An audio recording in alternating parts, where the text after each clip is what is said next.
Guess what? You're going to know exactly how to do it because you're the winner of my top selling book, Making the Customer Experience Magical. Now, how to succeed in business. And you got to work it.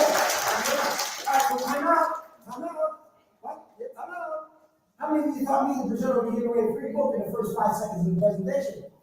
Nobody. That's because I like to do things literally to prove a point. The point I want to prove to you today is this. How many of you would agree that in today's world, hiring is not like it used to be? How many agree that the people that we want to find and hire, we can't find and hire? We have less candidates. We have people that with different job skills. We have people with no job skills. We have all kinds of things. So we know that the workforce is changing. Would you agree? So the question is, you're in business. Many of you are solopreneurs, some of you have employees. But when you're thinking about the hiring process, how many would agree that it's not the same? And if it's not the same, what are you doing to keep up? What are you doing to make sure you do have the right people in your business? Right? What tools, what do you use to make sure you find the right people? But more importantly, how many have ever hired someone to great on the interview and it allows them to job?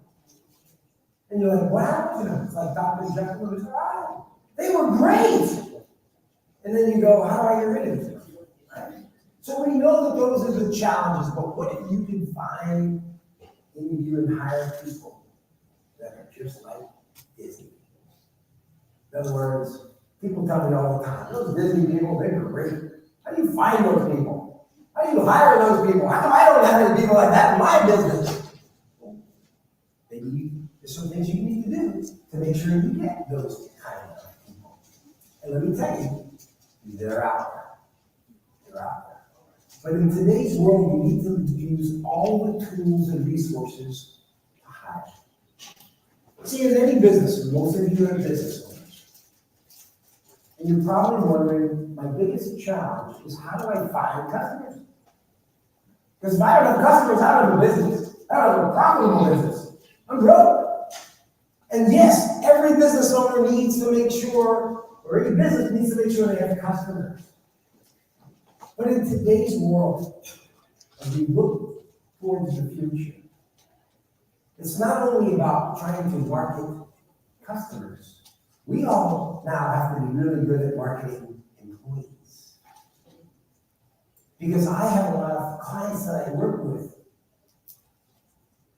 that their business is booming, but they can't grow because they don't have enough employees to service the business. So you can have the greatest business in the world, but if you don't have the people to help that business, you're not any better than somebody with no customers. What's the sense of having customers if you can't serve them? Okay. So we're going to talk about today how to find, interview, and hire magical people. And we're also going to help you learn how to use AI in that process. And I got to tell you, I'm old school. I'm high touch. I'm not high tech. Seriously, I am not high tech at all. So AI was scary. Like, I don't need AI. And then I realized I might not think I need AI, but AI can certainly make it easier for you. And it can make it easier for you. So I'm going to give you some ideas on that as well. But we're going to do that. We're going to have some fun. Do I have permission to have fun today? Yes. Awesome. All right, we're going to have some fun. All right. So some of you may know this, but who is this ex-Disney guy? Well, first, if you go to the building, I live in Charlotte, North Carolina, just down the road a bit. A little bit. My background is I spent over 30 years managing and supervising people in the service industry. I managed hotels and resorts, mostly for companies like Hyatt, Hilton, and then the Walt Disney World Resort. How many of you think working for Disney would be a fun job? Yeah. Some people think they have a rat for a boss. I'm going to work for a mouse. Here, Mickey Mouse is my boss. And it was a tough boss, but it was fun, right? But I work for Disney, and interesting to know when you want to think about, well, does Disney have a few employees that work there? Yes.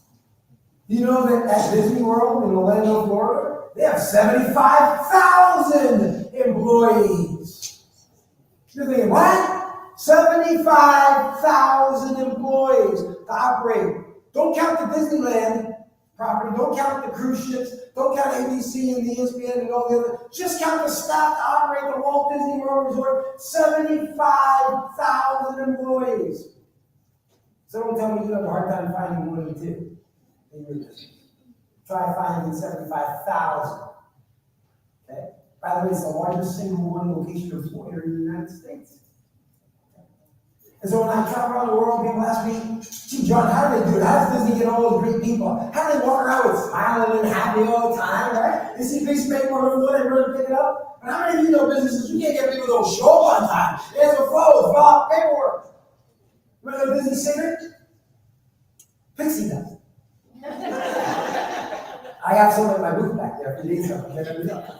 No, Disney has a great success model, not only on business to create what I shared last time about creating that magical experience, but also they have a great strategy in finding and hiring people.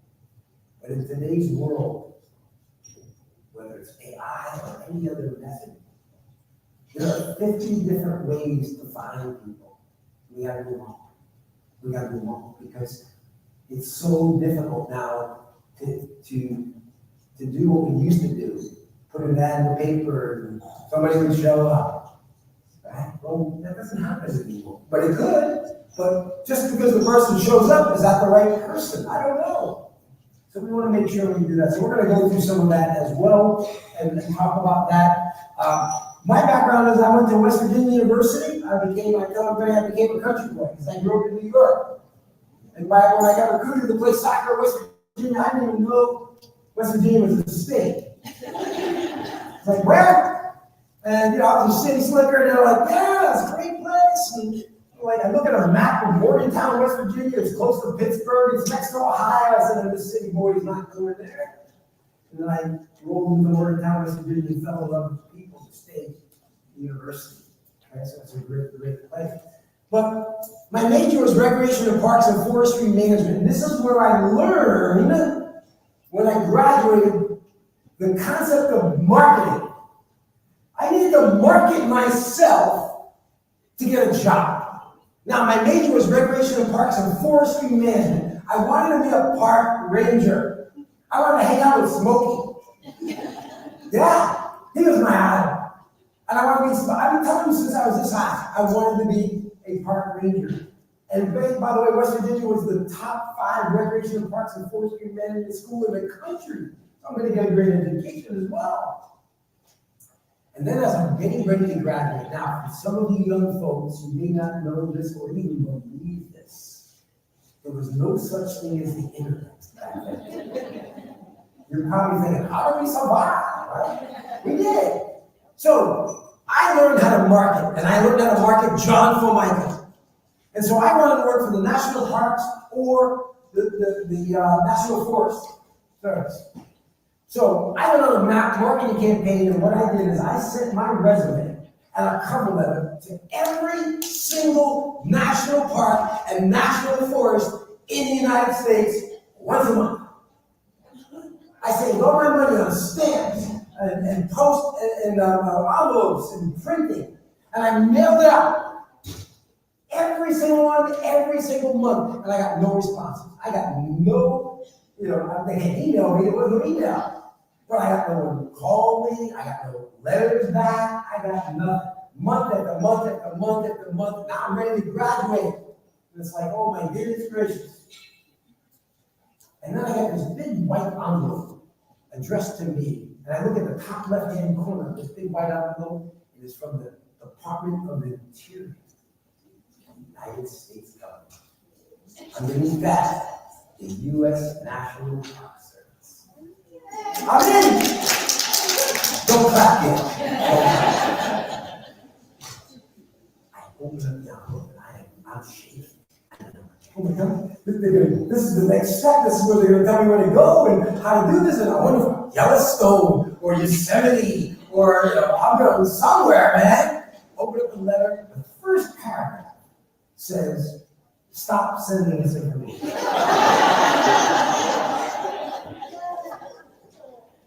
good news. That means they got it. And I didn't know anybody got anything. And I'm like, yeah, this is great. So I won't send you anywhere. Just tell me where I'm going. The next paragraph says, however, 350 people would have to die before you ever become a park ranger. I'm like, that's a lot of people. Might take a lot of time. Which means what? I am not going to be a park ranger if I'm going to make a living. So didn't do that. Wound up working at a few other campgrounds, private campgrounds, and then I got into the hotel industry. Managed hotels for hire, and then all of a sudden the dream came true when the Disney company asked me to work for them. And what it was, I asked them, what do you want me to do? I said, well, we're about to explode in the hotel industry. When I got to Disney, we had 4 hotels and a campground in Walt Disney World. But 16 brand new hotels on the drawing board. My job was to open up each of the new hotels, hire the staff, train the staff, and then build a team to create great experiences at each of those properties. So it was a great, great opportunity to do those things. But I'm going to tell you about the interview process at Disney. Okay? You see, when I got asked, first I got a phone call from someone like an assistant in the HR department, want to know if I'm alive or who I am. Would I have any interest? And I said, sure, absolutely. Asked me a couple of questions. They said, well, our HR director is going to be calling you. Is there a good time? That gave them time. Sure enough, the HR person called me. We're on the phone for about 40 minutes. They're asking all kinds of other questions. And then they said, you know what? We'd like to take this a step further. Would you be interested in coming to Orlando for interviews? Absolutely. They said, we need 2.5 days. 2.5 days. It's a big property. I guess 1 day is a tour, right? It takes a day to go on tour. And then, a day to do Splash Mountain and Space Mountain. I said, sure. So I worked on my calendar. I would show up. And by the way, the hotels at that time were all full, so they had to be off property. But where I checked in, they had this nice basket of water and some cookies. And underneath was a folder. And I opened up the folder. And there's my itinerary for my interviews.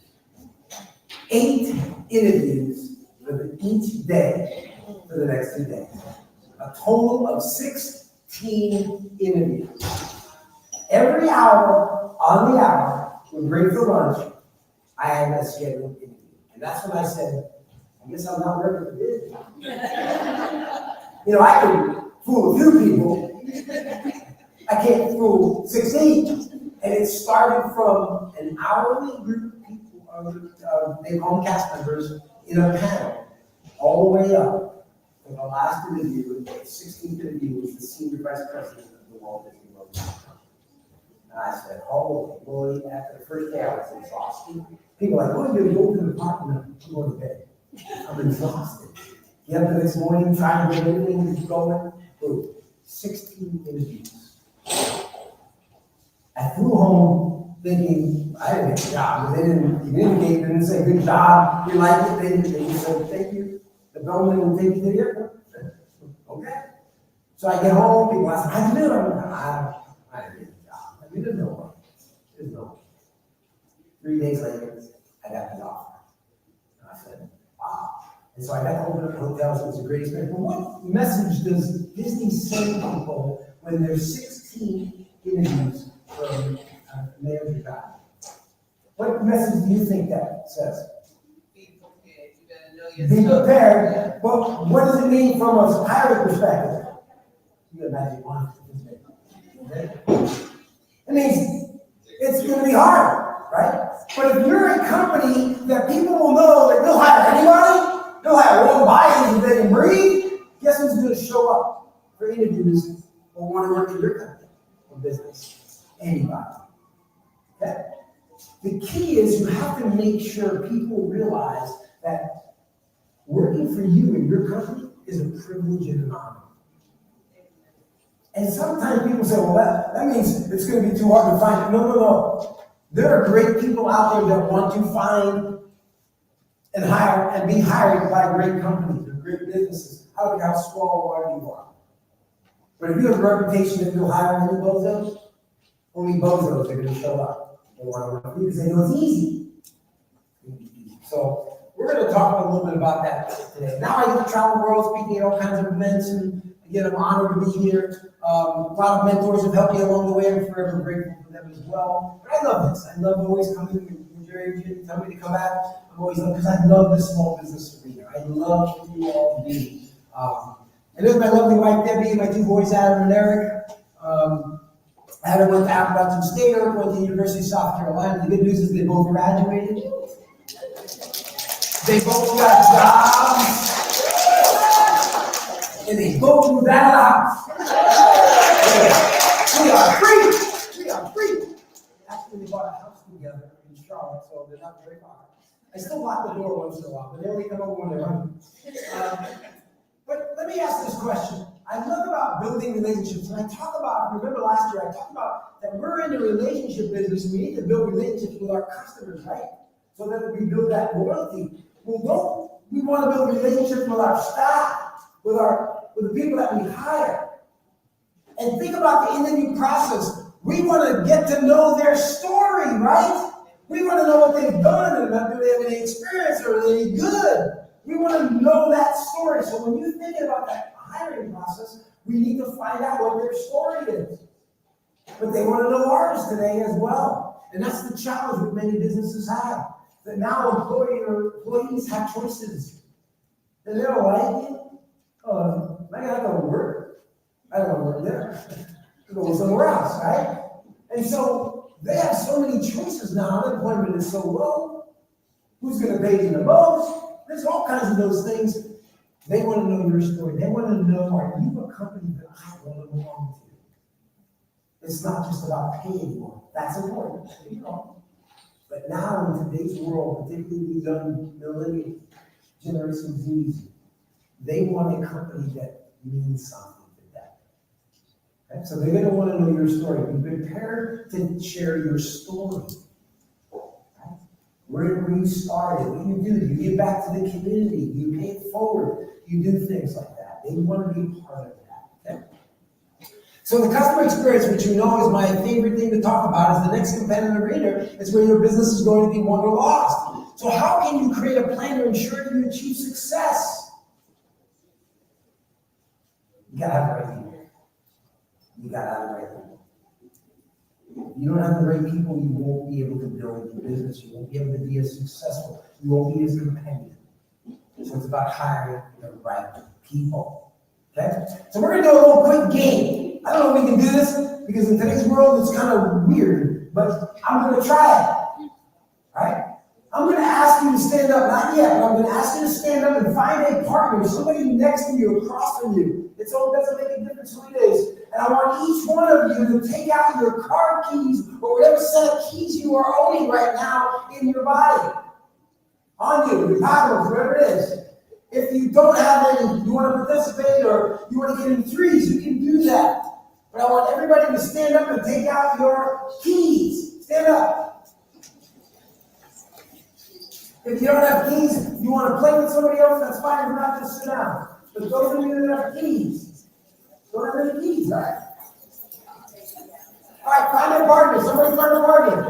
If you have a set of keys, find a partner. So those of you that don't have keys, you can watch them. That's okay. Okay? No. I hope you have keys. All right. Here's what you're going to do. I want each one of you to take turns. Whoever got the keys, take turns telling your partner where every key goes to. Go. What do you key goes to?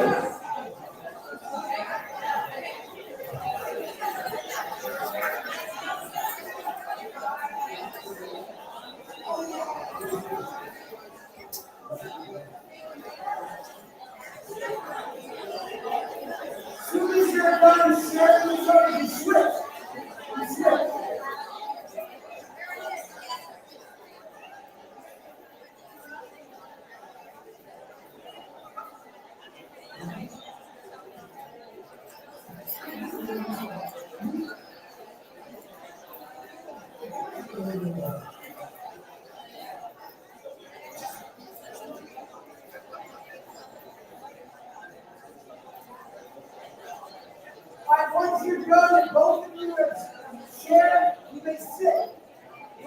share on the keys, both partners, you may sit, so you know who's left.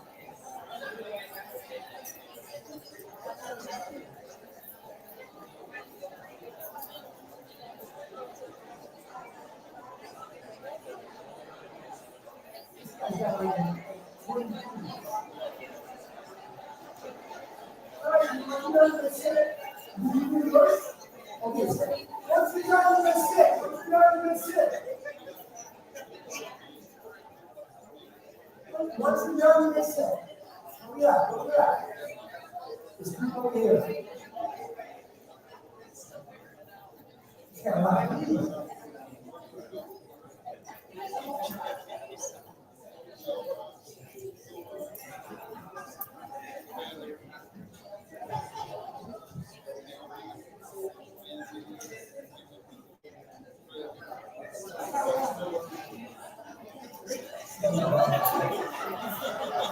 All right, good job. You may sit. Who's got a set of keys like this?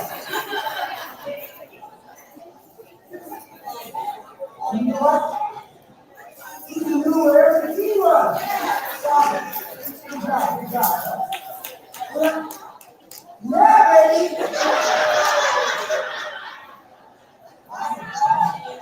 All right. So the question I'm going to ask a couple of questions for those who take the exercise. How many of you have keys on your key ring and you have no idea where it went? You're like, you're holding on to this key and you have no idea. How many of you have keys on your key ring that, you know what? I know what it is, I just don't use it very often, but it's just there just in case. Right? Got a couple of those? And how many of you have a key on your keychain that if right now you lost it, it would be a not so fun day? Yeah, we don't have that fun. So how does that relate to hiring? Well, let's ask this question again. How many of you have people that work for us, or you work for other companies, and you're wondering what the heck they do? Who hired this person? I don't have no idea if they do any work. But you know what? We just keep them. Right? But yet, what if you could get rid of that key? Would that make your keychain a lot lighter? Absolutely, right? So, I bet you at one time that key on that keychain was very important. I'm sure when you purchased that key, you had that key made, you were like, gotta have it. Just like we have employees. We hire people, we go, gotta have them. This is a good employee. And then what happens later on? We don't need them anymore because they don't do anything. They're not like they used to be. And that's frustrating. And then how many of you have keys in the keychain? Again, you know what it goes to, you just don't use it very often, just in case, right? How many of us have employees working in our businesses that come to work, do the job, go home, nothing else? You can't get any more out of it. They just do the basics, right? And we need people like that. I don't want you to throw them away because they get the job, but you ever wonder, like, how do I get that key to be like a really important key? And that is when we looked at, did we hire someone that is the great potential to be a better key, or use that key for a better employee? And then how many of you have employees on your team, people that you work with, and if you lost that key, you lost that person says, I quit, I'm giving you my notice, you go, oh, yeah, right?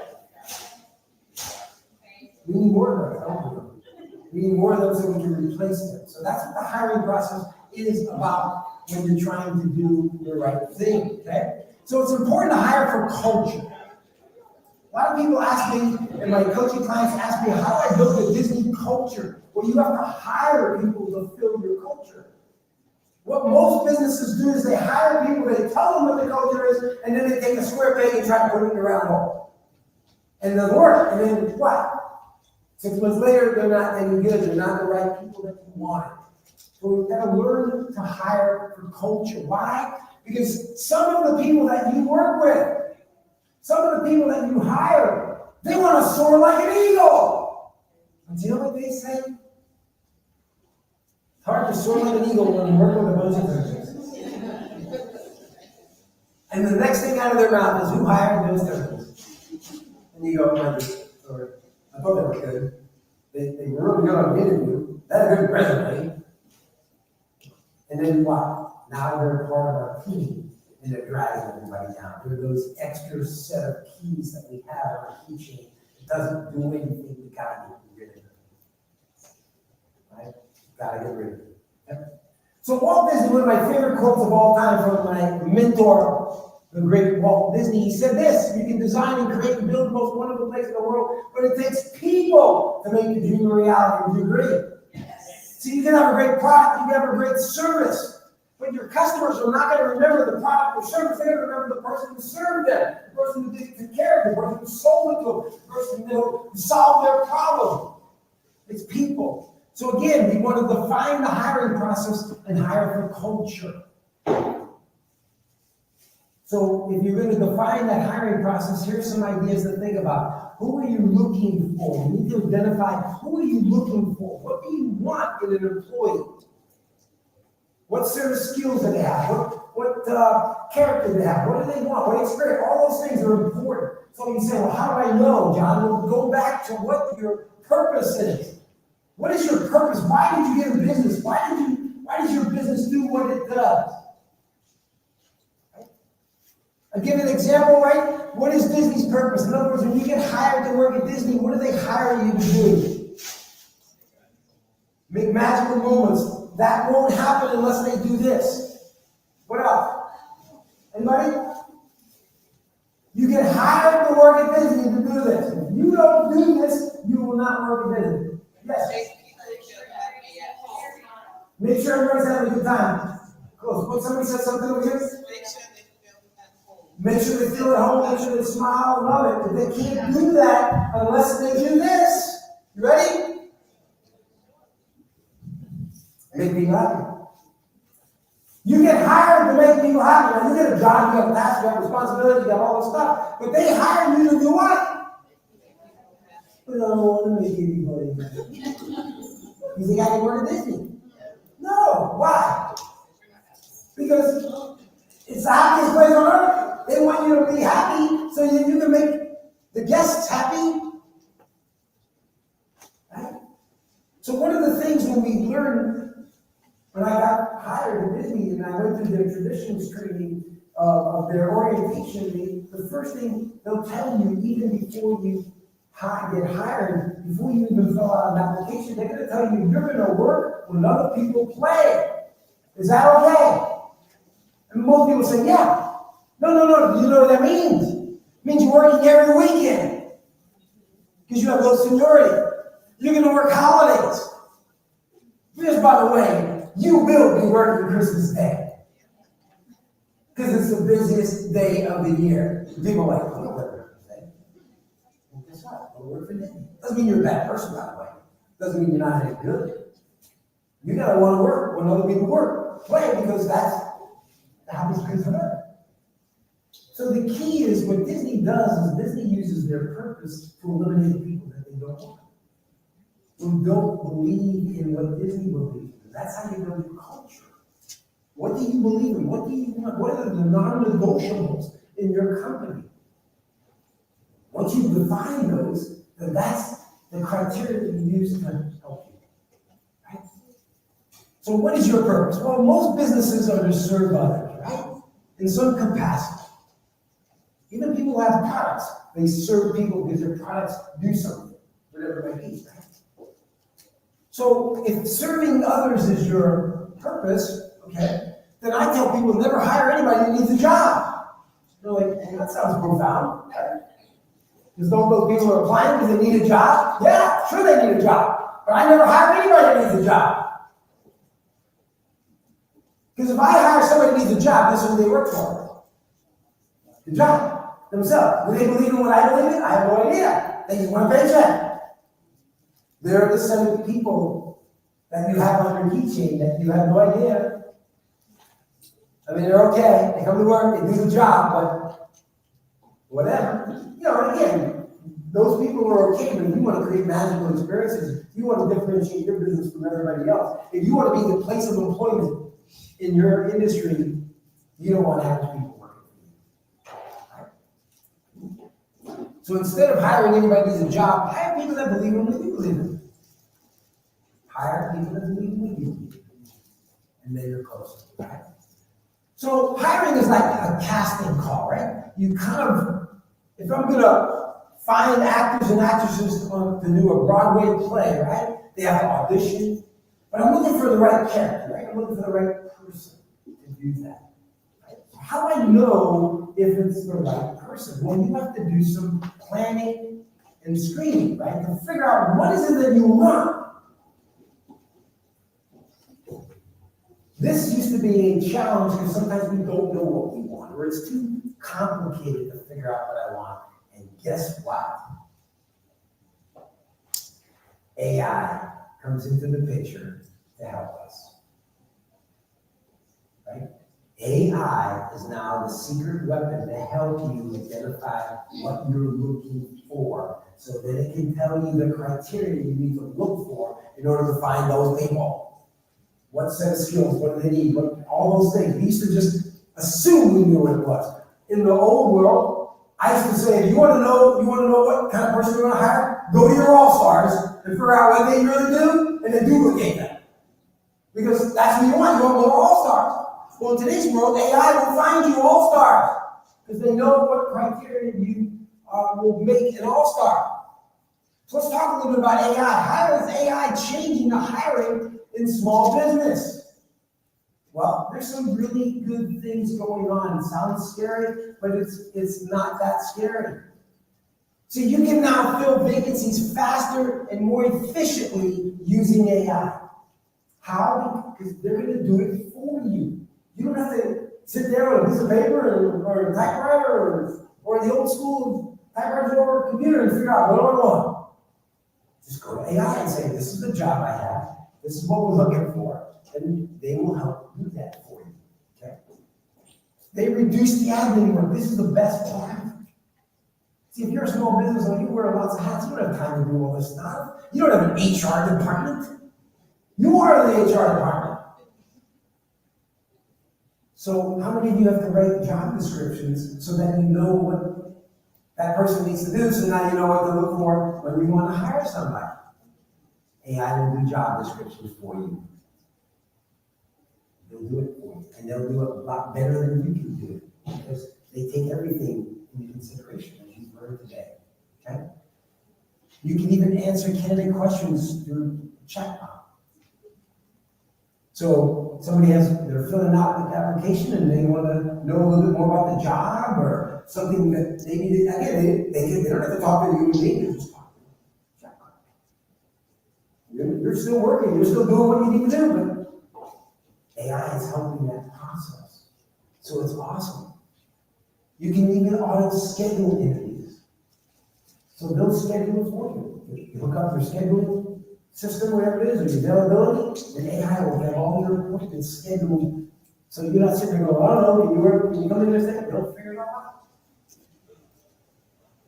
Speeds up the screening process, because now you tell AI what you're looking for, they will screen all your applications, they will screen your resumes to make sure you get the right person, to be the right fit in what you told them you wanted.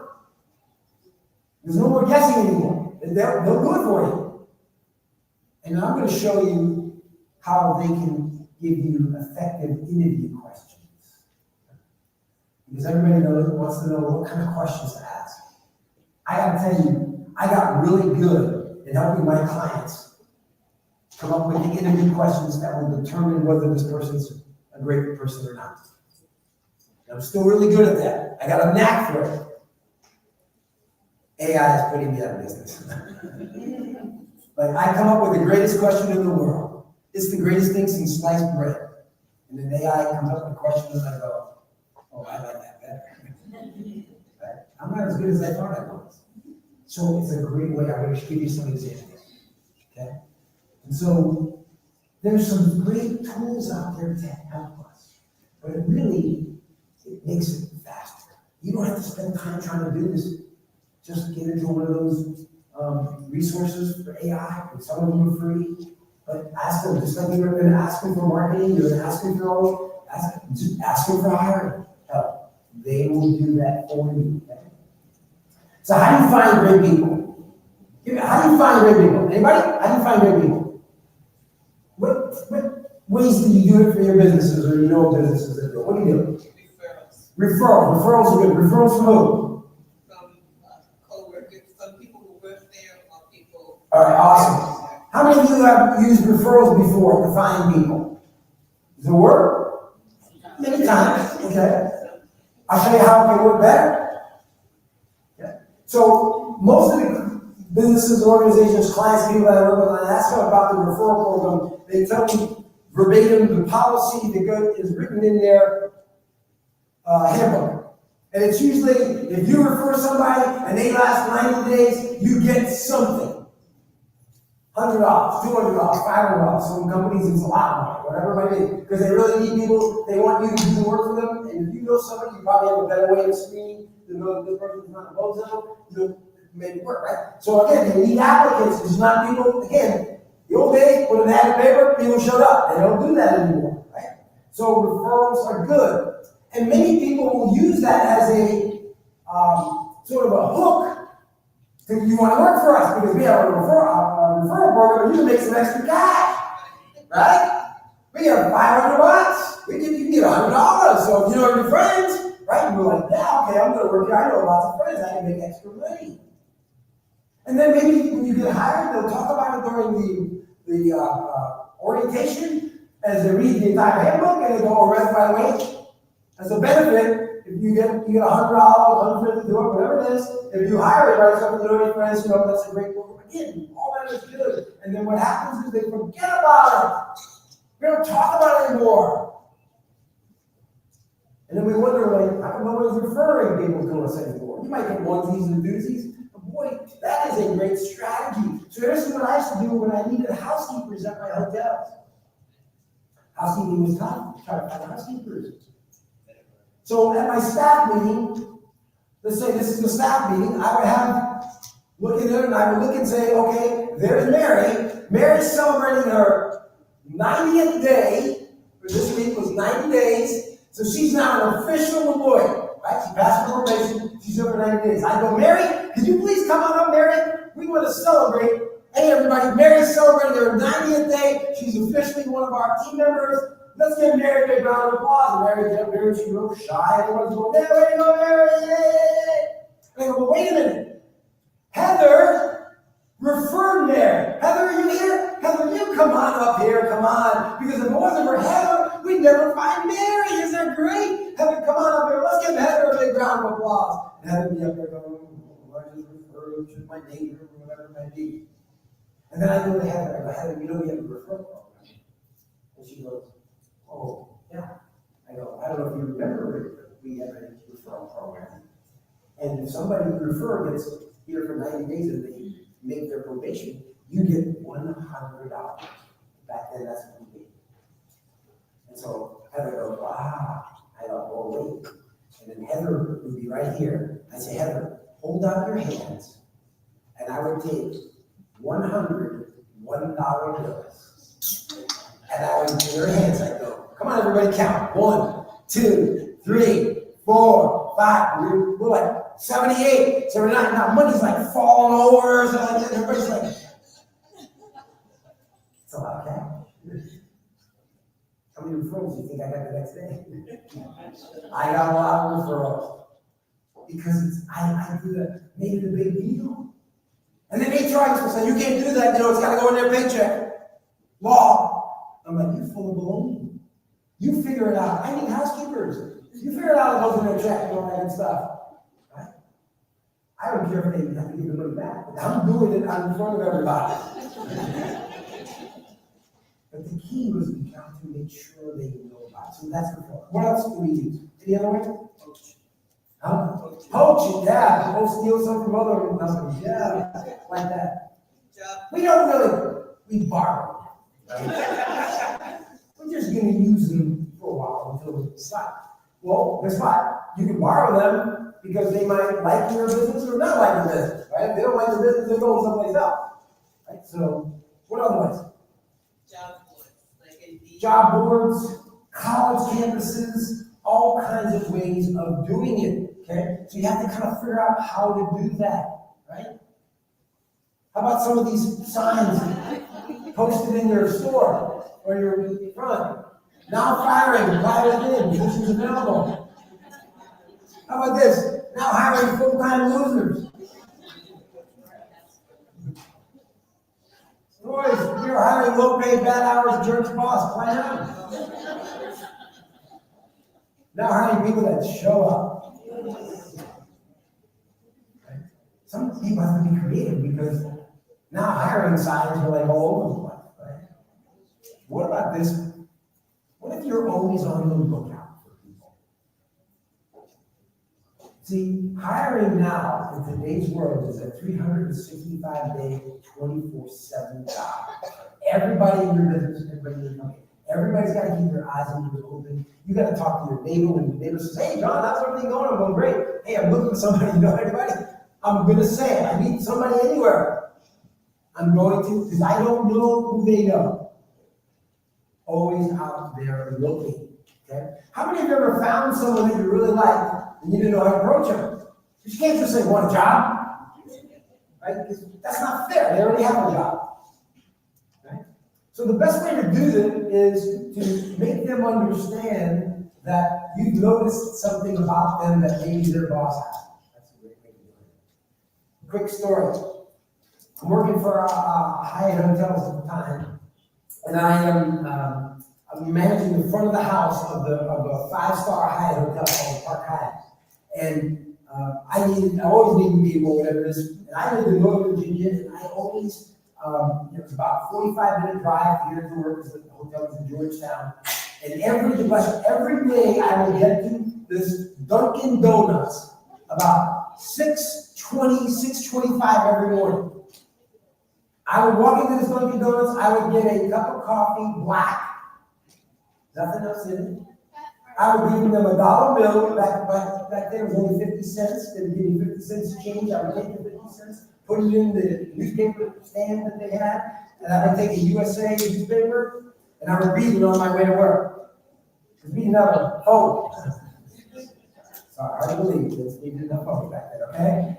No, I had a 45-minute job and like, try to read everything, but I could look at the pictures, check the scores, that kind of stuff. I did that every day. That was my routine. And so one day I got up to the front counter, and I go to get my coffee, and this girl on the other side of the counter says, "Hi, my name's Gloria. What's your name?"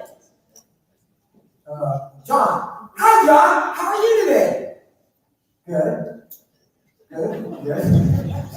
"John, I've noticed that every day at about 6:20, 6:25, you come into our store and you order a black coffee. Nothing in it. And you always pay by $1 bill and we give you 50% change, and you pay 50 cents and you buy a newspaper." They're like, "You notice that?" She says, "Every day." I'm like, "Man, I got a stalker." "Yeah." She says, "John, you're one of our favorite customers. You don't even do that anymore." "What do you mean I don't do that?" No. What we want you to do is, instead of waiting in line, what I want you to do is go to the counter over here on the side, and you're going to see a cup of coffee with your name on it. And what I want you to do is, with a jar, just put $1 in, take your change out, and take your coffee, and you don't have to wait in line, and you can just go. I'm like, "Really?" She says, "Yeah." I go, "Why?" She goes, "What do you mean, why? You're our favorite customers. We have to take good care of you." Like, I like her. Great. Okay. So I go, "Okay." I walk out and I go, "Are they having a contest? What's going on?" Because nobody does this. So I go on my way to work. The next morning I come up, I'm still half asleep because I haven't had my coffee. I get inside, and I'm about 3 people in front of me, and I look up, and there's Gloria doing this. I look in the corner. Oh, yeah. My coffee. So over here, I look, John. Oh, yeah, black, great. Put the $1 in, get my money out. I go, "Oh, I like this." As I'm walking, she goes, "Bye, John. You have a super duper day." I'm like, "Bye." What was your name again? I don't remember.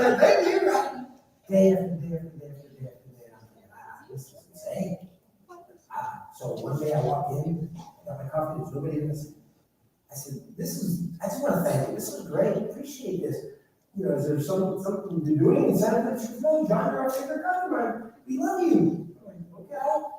I'm like, great. So as I go to work, I'm thinking, isn't that the kind of person I want working for me in the hotel?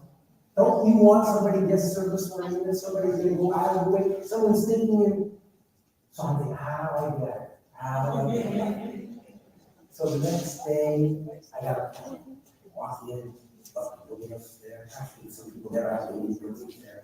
I said, Gloria, I just want to thank you. I really appreciate this. You're awesome. This was great. I said, Gloria, I'm managing a hotel in Georgetown. You're always looking for great people like you. Do you know anybody? What was I hoping she said? Me! She goes, oh, I'll keep my eyes and ears open. I don't want anybody else, how about you? I didn't say that, but I want her. Okay, she's not into the hotel industry business. She likes what she does. Great. Kept doing it until all of a sudden one day I go get my cup of coffee, I get my 50 cents, and I walk over to the newspaper, and there is no newspapers in the machine. Where is the newspaper person that comes? I said, John, I'm sorry I didn't come today. I'm like, oh gosh. She said, oh, don't worry. I said, no. When am I married? The next day I come over here, get my cup of coffee, and what is sitting right next to my coffee? That's when I freaked out. I said, I'm gonna steal her. She's coming to work with me. So that's what I just said, Laura. I told you earlier, look for great people like you.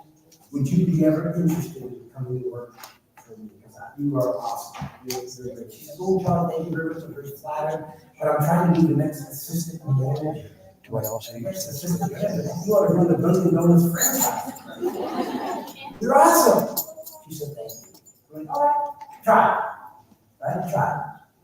A couple weeks later, she comes up to me, nobody's in there. She got a minute. Yeah. She says, you still have an opening? I didn't, but I did that.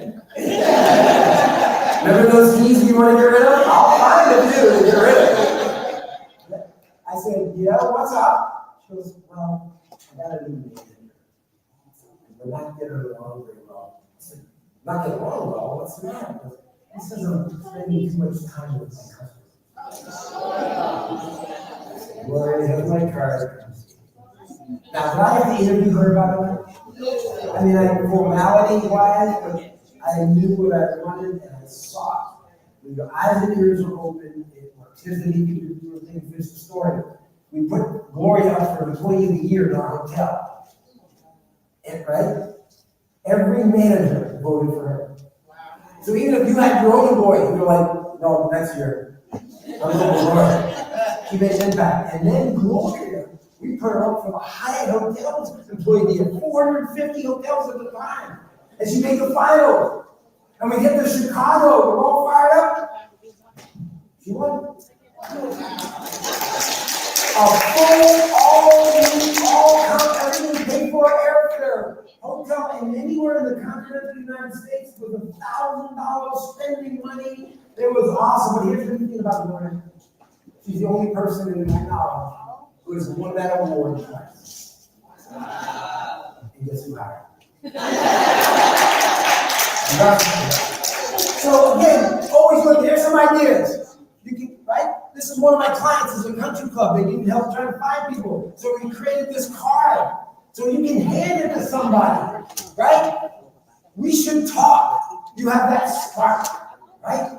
Make people feel important. All of a sudden they realize, I want to work with you. My boss treats me like a jerk, right? And then here's the information, right? I work in Be Kind. Here's my name. There's a phone number, whatever it is. You can create something like that, right? So that you can just hand it. Because I don't want you, you can't go in a whole lecture about what you have available. You're working. That's not fair. Don't take it away from you there. So we talk about roles versus positions, right? Everybody know that character? Jason Alexander, my favorite character on Seinfeld. Anybody have a favorite character? He was my favorite character. Why? Because he's the funniest guy on planet Earth. Now, how many of you know the Jason Alexander character, right? He's funny. He's really good. I got a picture with him because I told him I wrote a top-selling book and I wrote a whole chapter about him in my book. And he didn't buy it. I told him the story of how I learned more about him because I didn't know anything about Jason Alexander, but I found out he won a Tony Award for singing in musical on Broadway. He's nominated for an Academy Award for the part he played with Richard Gere and Julia Roberts. 8 times he's won the Emmys on Seinfeld. Now he's doing things internationally. He's really good. He said, okay, I get it. So why did you write a story about me in your book, and your chapter about me in your book? I said, because you are so good. But all due respect, you can't play every part. Now you tell an actor or an actress they can't play every part, they're ready to smack you. Because they're actors and actresses, they think they can do anything. He said to me, name one. And I went, oh boy, here we go. Came easily to my mind. I said, James Bond. He looked at me and he said, you got it. I said, no disrespect to you, Mr. Alexander, but my wife has no desire to see you come out of the ocean and your shirt off. But she'll stare at the bonds forever, right? So the point I'm making is you hire great people, but are they the right fit? Just because they're nice people doesn't mean they're the right people. All those things are important, okay?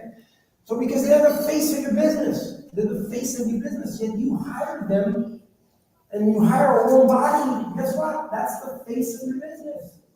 You got to think that way, right? How about some interview questions? Why did you leave your last job? The company relocated and didn't tell me where. So people ask me, my coaching clients ask me all the time, John, what kind of questions could I ask to help me eliminate the people I don't want?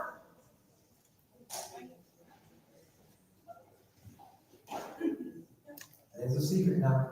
AI. AI can be used in job interviews to come up with questions. So we did this little experiment, and we talked about this one of my clients. We came up with their core values, right? That's their core value: respect, integrity, humility, empathy, creativity, and fun. And then we asked AI to come up with some questions to match people with those core values. Tell me about a time in your previous job role when you were conscious about acting with integrity. What was the situation and how did you respond? Like, wow, that's a great question. And then guess what they have to tell you? The story. They have to tell you what they did. See, many of us used to ask questions like, are you really good? Are you honest? Are you trustworthy? Yep. I forgot somebody that's trustworthy is great. I can't do that anymore. You gotta come up with those, what we call behavioral-based questions. So they did. So that would help the integrity one. How about this? Give an example of a time in your previous job when someone pointed out that you were wrong. How did you respond? Which one of those core values? Humility. Boom. I got a question for humility now. Describe a time a team member came with you with a personal problem. What happened next? Which one?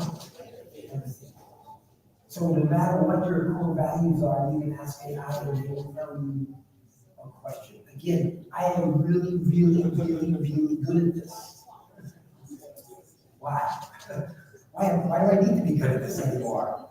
I got AI to do it for me. Now, I can still do it, and I have like almost 1,000 questions you could ask her in an interview that I've come up, nurture, work with, okay? And now I'll look at AI and I'll look at mine and I'll go, maybe we can do something together, whatever it might be.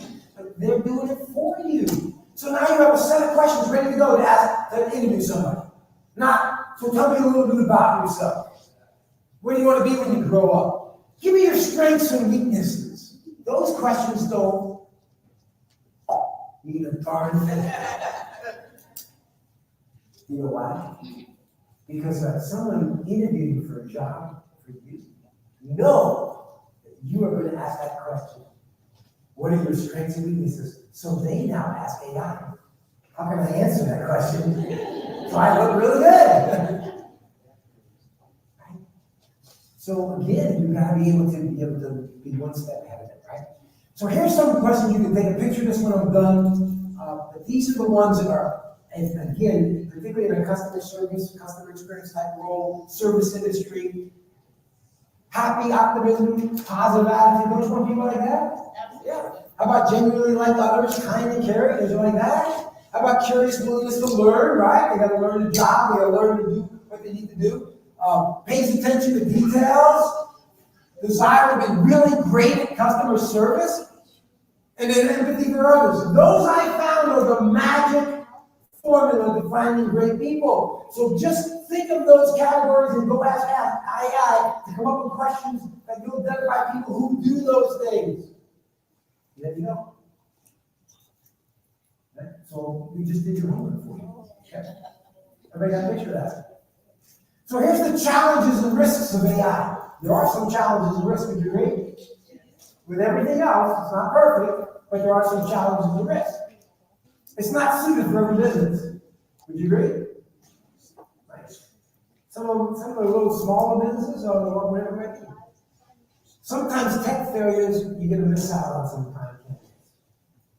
Sometimes the algorithms that we put in for the AI, you've done it wrong, and now they're spitting out, and they're like, I want that. I want that. So again, now you're stuck, because you rely on AI, which is okay, but you better make sure it's only as good as you put in, is what you're going to get. Loss of human touch. How many of you believe that that's important in the hiring process? You want to make sure this person feels good. Yeah, they're going to be great. I like them. I like how they look. I like how they speak. I like how they, as we walked around the office, they were opening up doors for people. They were saying hi to people. There was a piece of trash on the floor. They picked it up. I didn't even ask them. Can AI do that? No. AI can't do that. So think about it, right? For some small businesses, it might be a large investment. Not a lot of money, there are some free ones out there, but there's some small businesses every penny counts. So again, I'm not saying don't do it because of these, I'm just letting you know that there are some great things that it can do, save you a lot of time and effort, but there's also some things to think about as well. Okay? The key is striking the right balance, right? The right balance. It's when, how many of you use assessment tools, like personality assessments to find people or interview hire people? Again, those are great. We used them at Disney, but it's just a tool. I didn't look at an assessment and say, well, get rid of that guy, that girl. I just said, well, they didn't really need that, but I still want to interview them. I want to see what it is. Many times, they were right. Disney used Gallup organization. Many times I was like, I still like this person. I still like what I heard. I still like their story. So again, it's a partnership. Don't be afraid about AI. Use it as a partner to help you get better, because you cannot afford to have the wrong people work for you. It's demoralizing to those really good keys on your keychain, right? And as well as others. Okay? So what does your recruiting experience look like? How many of you are looking for somebody and they have a mug like that says, man, I want to work there. I want a job there. How many people are fired up to come work for your company? Now, they have hundreds of other companies they can work for, but why do they want to work for yours? Oh, we have good pay. We have free coffee. I mean, right now, there's so much competition going on. People are like throwing all kinds of stuff out there. Right? How about a new employee welcome kit? What if you got a new hire, and they show up and they say, this is what you can get on the first day? See, a lot of companies have swag. Why don't we give the employee swag? A new hire. Oh, they're just for the salespeople. No, let's get everybody in it, right? All kinds of stuff. I've seen people that start a job and they don't even have, they can't get into the computers because IT hasn't given them the login yet. So they sit there like a mob at the office going, oh, I can't do anything. Here's a handbook, read it. Waste some time today. Honey, how was your first day? I read a handbook. That's it. They don't have me yet to log in, so I couldn't do anything. I mean, seriously. Is that the company I want to work for? You want to work for? You got to give them a good recruitment experience. Tell them why it's important for them to be part of your team, but don't sell them. Okay? Don't tell them. I would tell new hires, my core values. And I said, if you believe in those core values, whatever they are, I said, you are going to love working here. You are absolutely going to love working here. If you don't believe in these core values, it's going to be miserable. So maybe don't apply. Or we don't need to go through the process. What do you think? I mean, I want to scare them. I've told people before that I need 11 references. So just letting you know, during the interview process, at the end of the day, I'm going to ask for 11 references because we spend considerable amount of time checking those references. And most people are going to do what? 3. I want 11. And people are like, I'm not working here. I don't know 11 people. Really? You don't know 11 people on planet Earth that can die for you? I don't care who they are. I didn't tell you that. I didn't say they were past employers. I just said I need 11 people. Right? Neighbor, coach, pastor, relative. I don't care. I just need 11 people. But see, I'm eliminating the people I don't want because if you really wanted the job, you need 11 people. So I'm going to create that experience, okay? But you're going to treat people like they make a difference and they know. Treat people like they make a difference during the hiring process. And they will, but you got to treat them that way. Okay? Don't show the potential candidates what they want, show them what they can live without. Are you in a place in business that they go, I want to work there? How many have ever been to a Chick-fil-A? Okay? It's a great experience, right? I get people all the time telling me, you know, we can't hire anybody, those young, pimple-faced, snotty-nosed kids, they don't want to work anymore. All they want to be is on their cell phone and play games and all this good stuff, really. You go to Chick-fil-A, those employees look pretty good, don't they? Why? Because they have a culture, they have a hiring process, they have a training process that only the high potential students want to work there. Guess where everybody else wants to have no choice but to work? What? Burger King, McDonald's, Hardy. Nothing wrong with them? How come Chick-fil-A always gets the best kids in that school? Because only the best apply. Because if you're a loser, you won't make it past the interview process. I have to tell you, Chick-fil-A the other day, I was driving down the drive. A kid runs out of Chick-fil-A, chases down a car that they forgot to go right, I mean, they're trying to be chased. That's right. That's a different kind of employee. That's a different kind of employee, right? So again, we have to create that culture that they say, I want to work there. Right? So we're going to do it like Disney. Hire right, onboard and train right, and then treat right. If you do those 3 things, you will create a great hiring, recruiting experience. But more importantly, you're going to have employees that want to stay with your organization, so you don't have to turn over. So now you're not in the revolving door again of hiring people. Make sense? I'll work anywhere where Mickey wants. To work anywhere we can. So if you don't have time to do it right, you won't have time to do it twice. It's my philosophy. You don't have time to do it right, you won't have time to do it twice. You're going to be so short-staffed and running around crazy trying to get things done. Okay? So Walt said this, do what you do so well, they want to see it again and again and bring their friends, right? I use that quote when we talk about creating a customer experience, right? You create a customer experience, you do it so well, they want to see it again and again and tell their friends. And then you build your business that way. Well, in today's world, we have to do it that well so that our staff we'll keep telling everybody this is a great place to work. I don't want to leave. Right?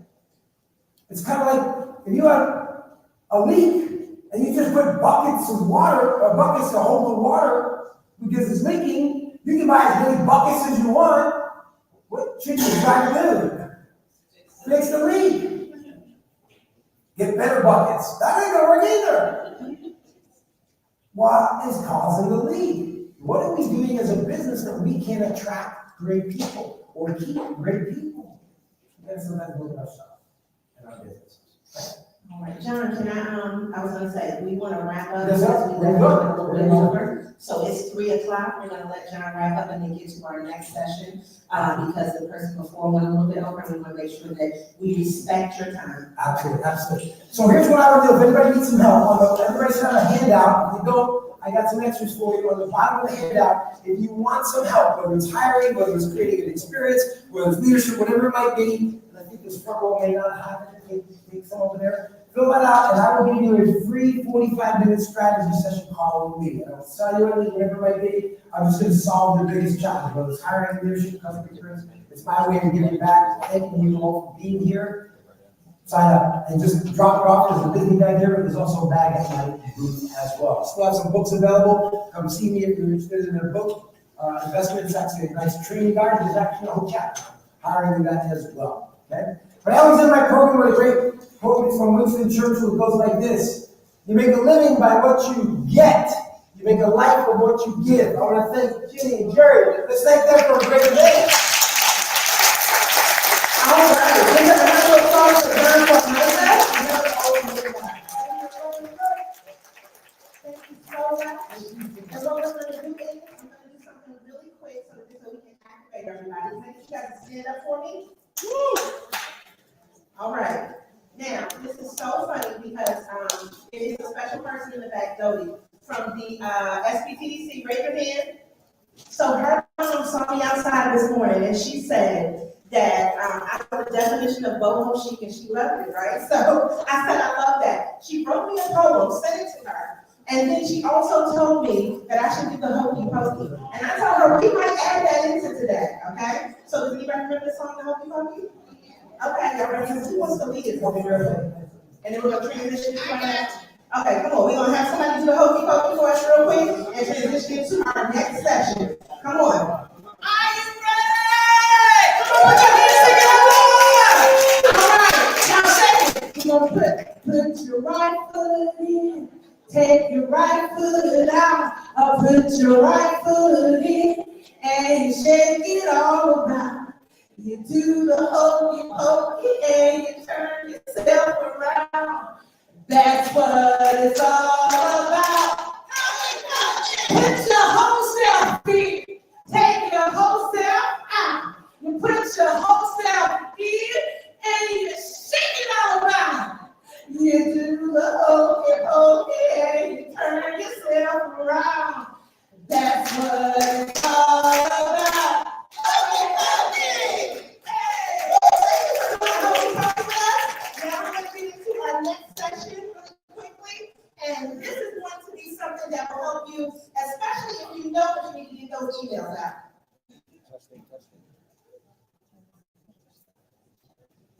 Testing. Testing, can y'all hear me? Can you hear me really well? All right, let's turn this up.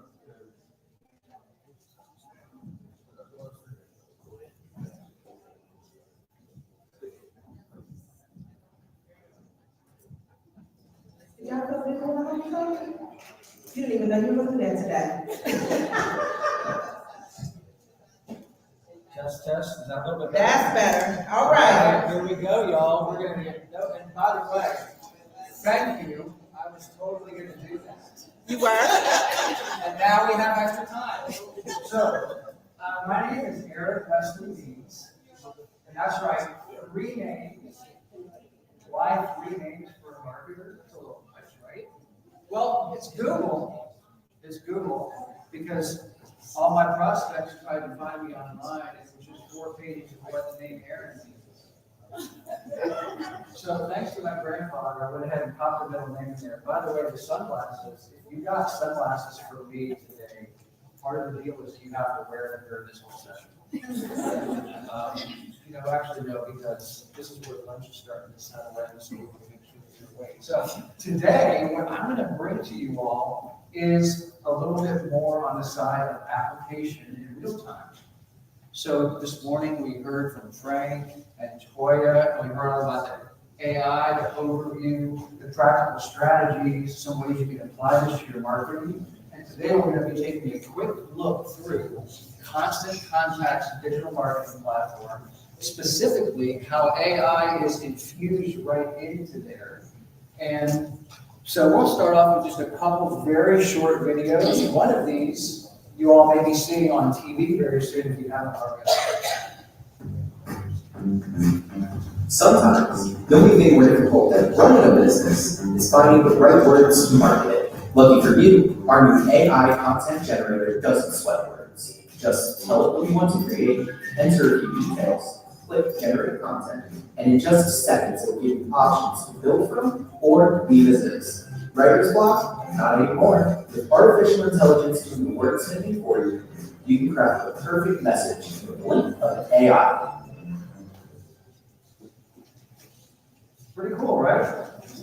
However, there's a little thing I got to pop in here. Email, social, events, SMS, SEO, AI, ROI. You look like you need a PhD.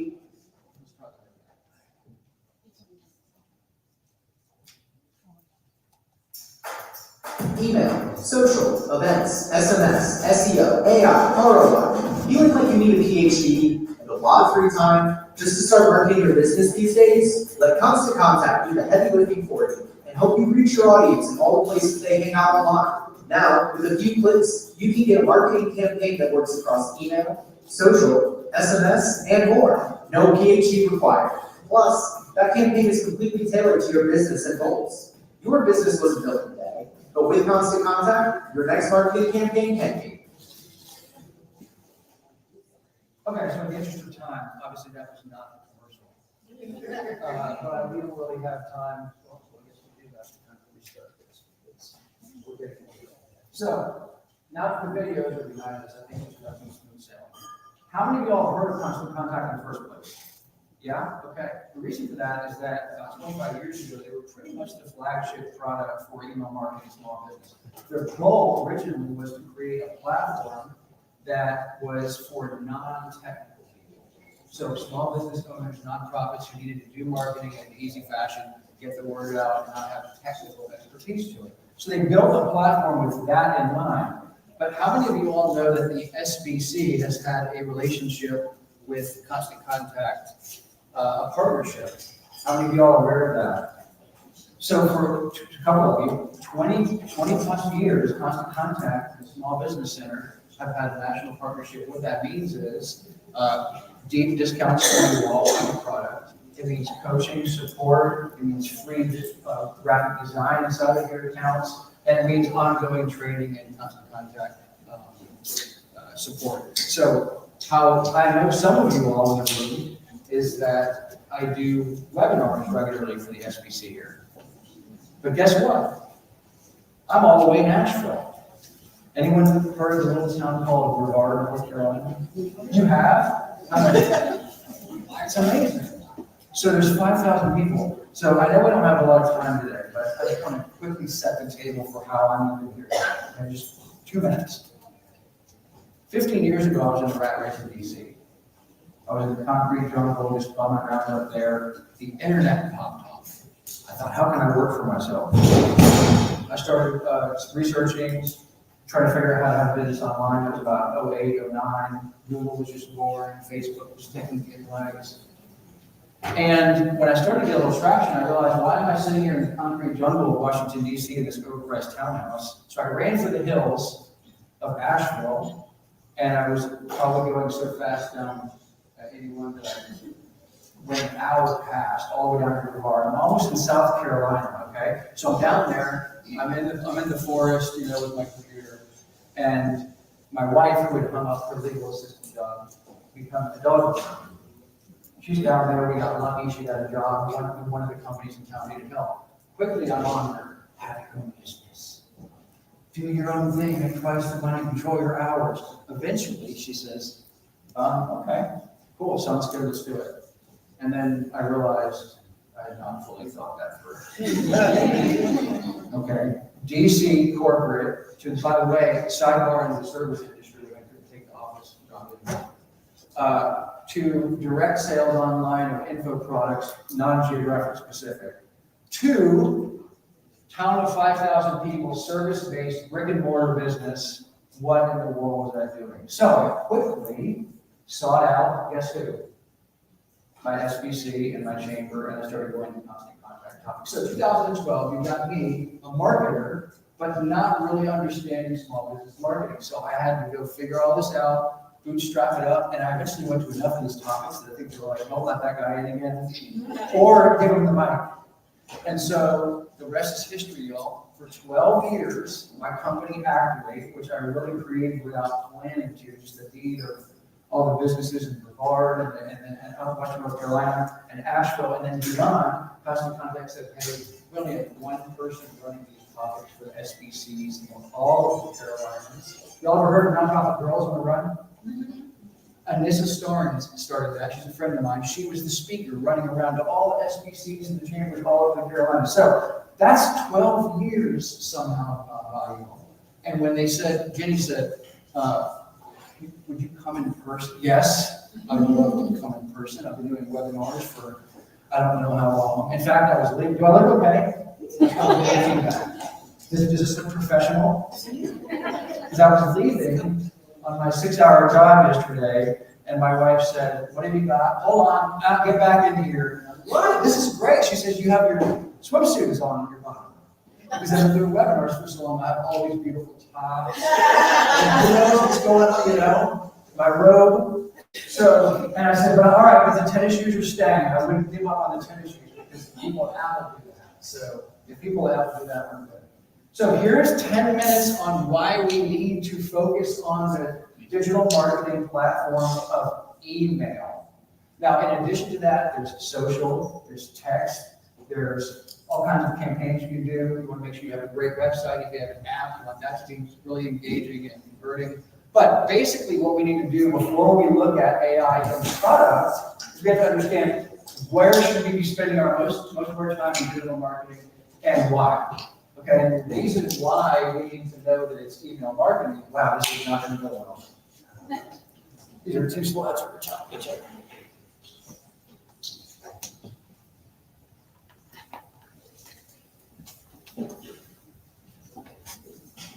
All right, y'all. The computer's feeling that 3 o'clock drag. Let's see.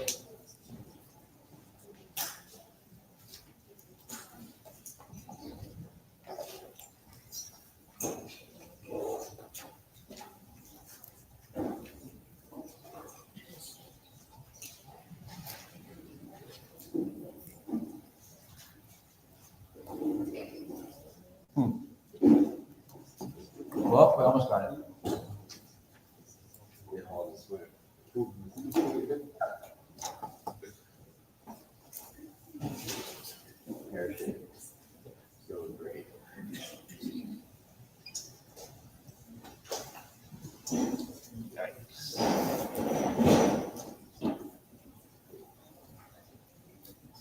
Take that off. That might work.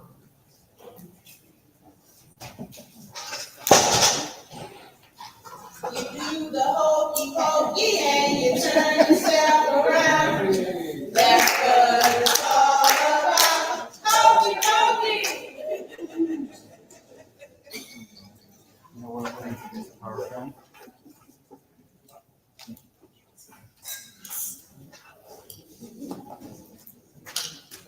Let's see if we can just get the computer to show. If I can get that showing, that's all I really need.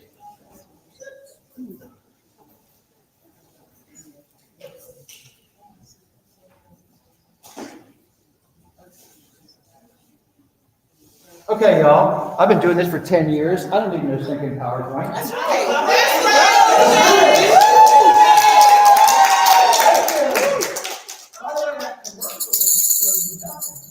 right. Outlining something that dropped 3 weeks ago. And I'll give you a little hint here. We're going to look at it in the demo too. We talked about infusing content into email, into social, all these different things. Why can't AI just create campaigns? Why can't it put together a whole series? So that's coming up very shortly, okay? So here's the thing about the setting the table for this. The reason why we have to make sure that email marketing is in the mix is because it dominates visibility over every platform. Did you know the whole internet is actually, you can boil it down to 3 buckets? Some of you have been on the webinars and heard this before from me. I say it every time. It's crazy to say this, but the whole internet is 3 buckets. During an 8-hour boot camp, sometimes I would make them list and we would just write for hours. What did you see? What did you engage? Tell me everything. And we take it all the way back to a bucket. Here's the buckets: websites or apps, social engaged channels back and forth, and inboxes. No matter what you see on the internet, you can trace it right back to one of those 3 buckets. So, as small business, nonprofit, we want to know, okay, well, let's view in the direction of where most people are spending their time. So what we got to do is understand what people are up to. The consumer is looking at the internet early and often, and they're looking at it on these little things, right? And they're looking at it and they're scanning and they're glancing. We don't read now. We scan and glance for quick subconscious cues of what we want to dig into a little deeper before we drop the almighty thumb. Ooh, big decision. But that's what we go through. So what we have to understand is, where do people go when they look at the internet early and often on their mobile? Well, of course they go to websites and apps, but they need a reason to go there. There needs to be a context. So I call that kind of a not applicable temporarily. Do they go to social media? Oh yeah, they do. Are they going to see your stuff? Here's the sticking point. Social media is irreplaceable. It is amazing. But you're playing in someone else's sandbox. You don't have control. You don't control the algorithm. It changes when they want it to. Anyone remember that thing that Facebook said one time about never having ads? Who was around for that? That was amazing. I wrote that and I put it on my wall. 2.5 for the last 3 years before everyone's Facebook page visibility went from 90% to 10%. And they went, oh, good, we thanks. All right, so social, powerful, we'll hang your hat on it. What's left? Email. People are looking in their inbox early and often, scanning and glancing regularly. So with a platform like a Constant Contact or any great competitor, you're going to have a 90, 95, 97% deliverability rate. Then the question is, are they going to open the email when they see it? That's really up to us. Is the content good? This is the part I'm fast forwarding because I want to catch up on time, okay? The content needs to be geared from the perspective of what do they want, not what you want. You need to be the sprinkles. The icing is what do they want. Literally, do they want videos? Do they want blogs? Do they want articles? Do they want industry-related news? Do they want how-to videos? Do they want? And if you're stressed about this content creation stuff, AI is the crown jewel in that. Because it kicks off the creative process, puts you down the path, gives you some ideas, like we looked at with the prompts earlier today, gives you a tone, a business voice, gives you a little bit of guidelines to work with there. So with small business nonprofit marketing, to get the most value for your effort, you want to spend the time where people are most likely to see and engage if you do it properly. And email completely dominates that spectrum. Now, why don't we, how many of you all have done any email marketing before? Anything? Okay. How many of you all do social media marketing? How many of you all have how many of you have Facebook, LinkedIn, Twitter, or sorry, X, TikTok, Instagram? My arm is hurting, so I know our heads are hurting. So the idea here is that what I'll show you in the demo is Constant Contact has evolved over the decades to be Constant Contact has evolved over the decades to be more than just email marketing. There's a social media dashboard controller in there. There's SMS text marketing. You can build your forms and your landing pages, build campaigns, all right in there with AI. So when you think about your marketing, if you're not really leaning into email, usually the reason behind that, and in addition to being a marketing company, I'm a consultant. And after more than 10 years of doing these, I've heard pretty much consistent themes when the door closes, which is I'm stressed, I'm tired, I'm behind, I'm not creative on demand. Did you know that 8 out of 10 of us are not creative on demand? It's just a skill set, a personality style, just means you're skewed in other things that other people aren't. But yet, funny mystery of our agreement to market online small business.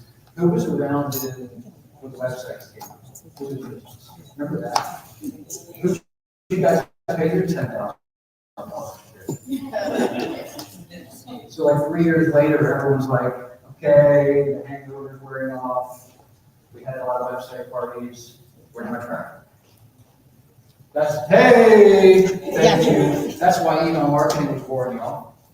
Because we were all sitting around going, we're tired of waiting for them to, come on, let's talk to them. So everyone started emailing everyone. Remember all the Google, how big can your list be before it bounces? That's why email marketing came out, was a platform that creates visibility, that's beautiful, that's opt-in, opt-out, permission-based marketing. So they know you're on your list and they are enjoying it, okay? So what comes along after you all agree to start building this email with us is social media disrupts everything. So now we're going, okay, we have the website. Okay, we're gonna do the email thing. All right, make it look pretty, learning systems. Okay, now social media, okay, for our business. Okay. 2010. You have to redo your whole website. Well, if it's not mobile responsive in 24 months, Google's delisting it. I thought that was my biggest asset. It's not an asset. You have to now change it all. Okay, we all do that. Then, and as mobile continued to take over, more and more frenetic pace takes over people's inbox. Social media becomes too much. So at the end of this series of comic tragedies that we're agreeing to do to keep our business going and growing, all these things have nothing to do with what we're good at. Our reward at the end used to be the blinking cursor of death. You've said yes to everything, you've committed to it, and there you are, and now it's just down to the hardest part. What do you put? Literally, what are the words? What are some ideas? What are themes? What kind of content do people like? How do I know what they like? So over time, I need this more. I'm free. So this is where it gets exciting with the AI, okay? Because as you've heard many people say today, and I can tell you from a service provider standpoint and a constant contact trainer specialist within my company, this is the hurdle we could not get people over. We created, and you can't see it here, but I hope you see it on my iPad back there, the Small Business Center bonus package. It just used to be a discount. But people would say, well, I need the email builder is easy, but it doesn't look quite exactly how I want it. Okay? Well, let's make you a template. So they'll graphic design a template right like a website. Okay, what's next? Well, I need to get my list in there and make sure that I'm doing this all right. Or let's have a Zoom. Okay, well now I need to make sure that I connect this all to our website integrated. Let's get it on. And just over the years, we've added things to this bonus package that were the hurdles. The last one we could never face, which is, it's still at the end of the day, you're sitting there trying to figure out, what's the best way to start this? Someone just kick me off and get this ball on. So that's where the excitement comes from using the AI. So how many of you all raise your hand again if you ever seen Inside Constant Contact? Okay, so I'm going to jump in here and listen, just pretend that you can't see me, you should be looking there, just listen to my voice and pretend that I'm the AI in your head. And if you put the glasses on if it helps. So when I log into Constant Contact, what I want to show you first is the home base gives you kind of a descending order of campaigns that are ongoing or have been done recently. In our examples today, I'm going to lean into a company called Tyco Real Estate, and they're going to be announcing an event, an annual dinner, and there's going to be a Rookie Real Estate of the Year award given. It's going to be networking, a lot of great opportunities. But here's what I want to point out to you first. What I mentioned before, you may know Constant Contact is that email platform, but look at all the things that are in here. Email, SMS, which is text. You can build all your sign-up forms, survey pages, event builder. Anyone ever need to run events, manage events, track events, do ticketing, paid or free? It's all in there. This was just relaunched this past year. So it's basically like a super fast, easy Eventbrite built in there at no cost. Automation. Anyone do any automating in their marketing? You know what that even is? Okay, good. The thing about this is it's kind of the dancing partner to AI, because automation means that you can set your software with triggers. Triggers would mean, hey, let's send this type of an email or a campaign, but only to people who in the database X, Y, or Z have taken this action, have not taken that action, have put this, have not put that. You can set up these types of parameters within the system without having to be anything technical about it. Just drag and drop and map it out. Here's what I want people to see and experience based on what they do. And the system basically just takes it away for you. So in addition to the AI generative capabilities of the content we're going to look at, I want you to also be thinking in terms of what can your marketing platform do for you to not just save you time, but increase the quality of your marketing. So we've got ad manager, landing pages, etc. Let's jump into the email. In fact, let's do that thing on the cooking show where I just fast forward to the one I started earlier.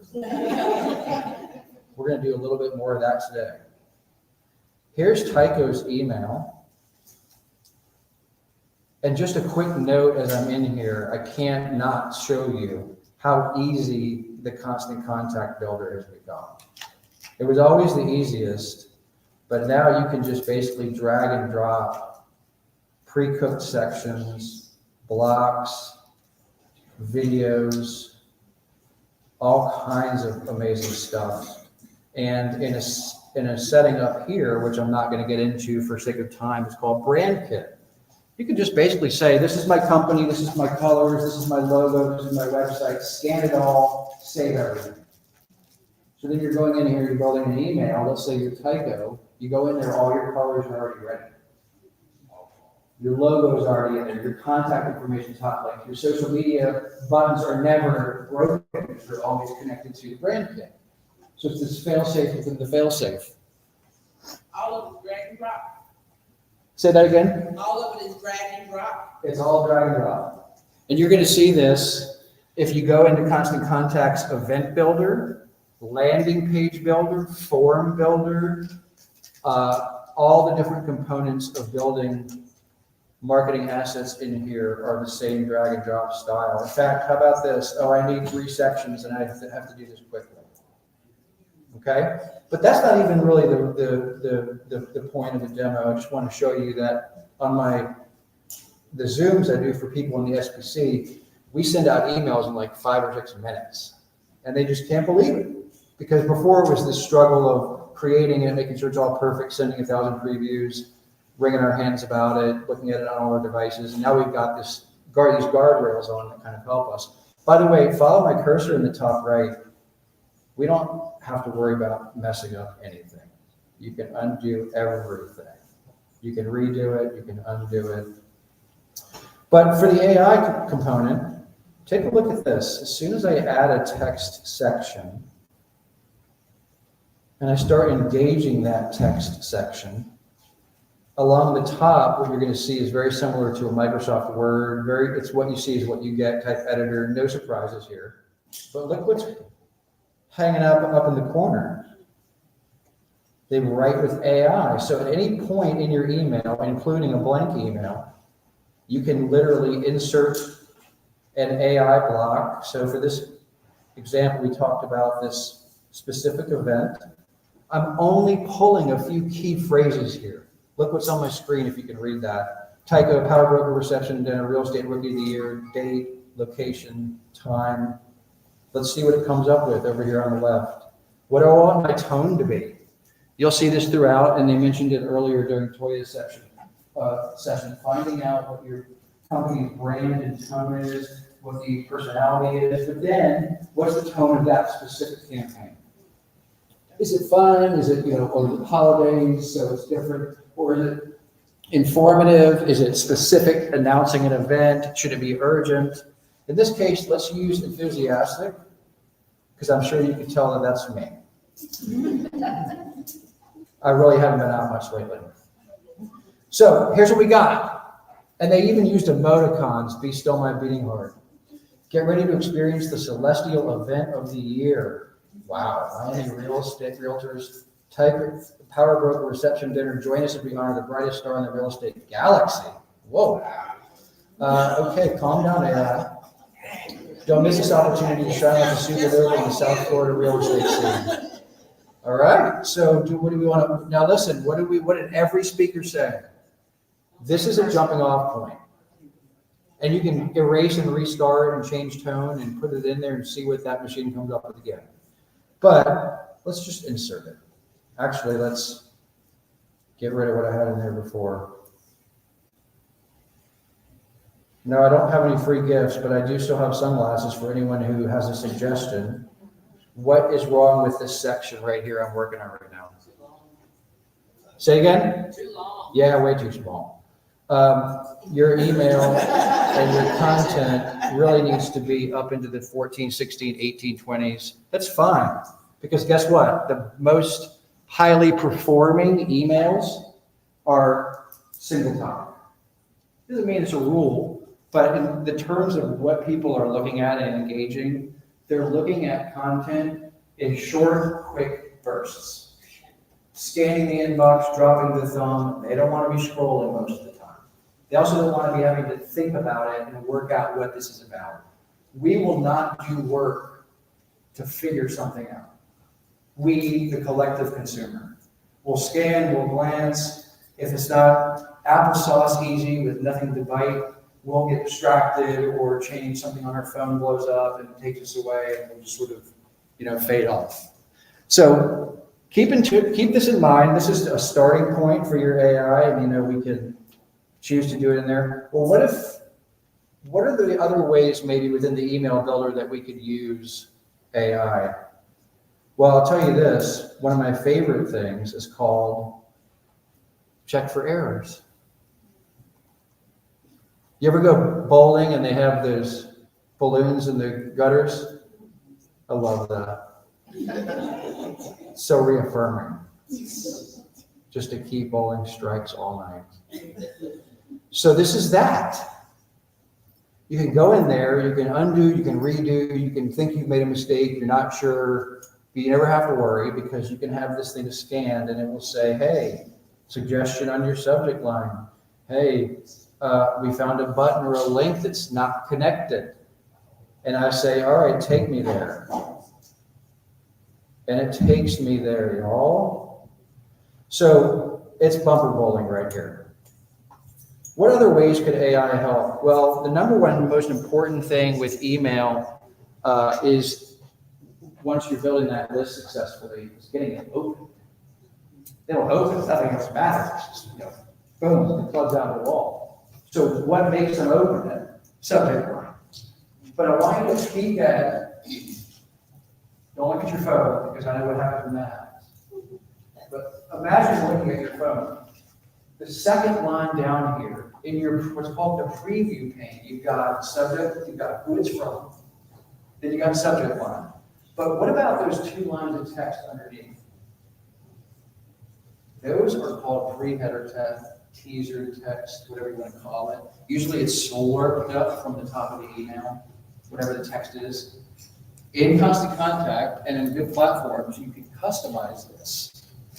So what this means is if email marketing dominates platforms and getting them to open the email is the critical step to unlock all of that further, subject line and pre-header text, that whole preview pane where you're up against 10 other bolded messages, that's the moment. So AI is right here. How about recommend me some subject lines?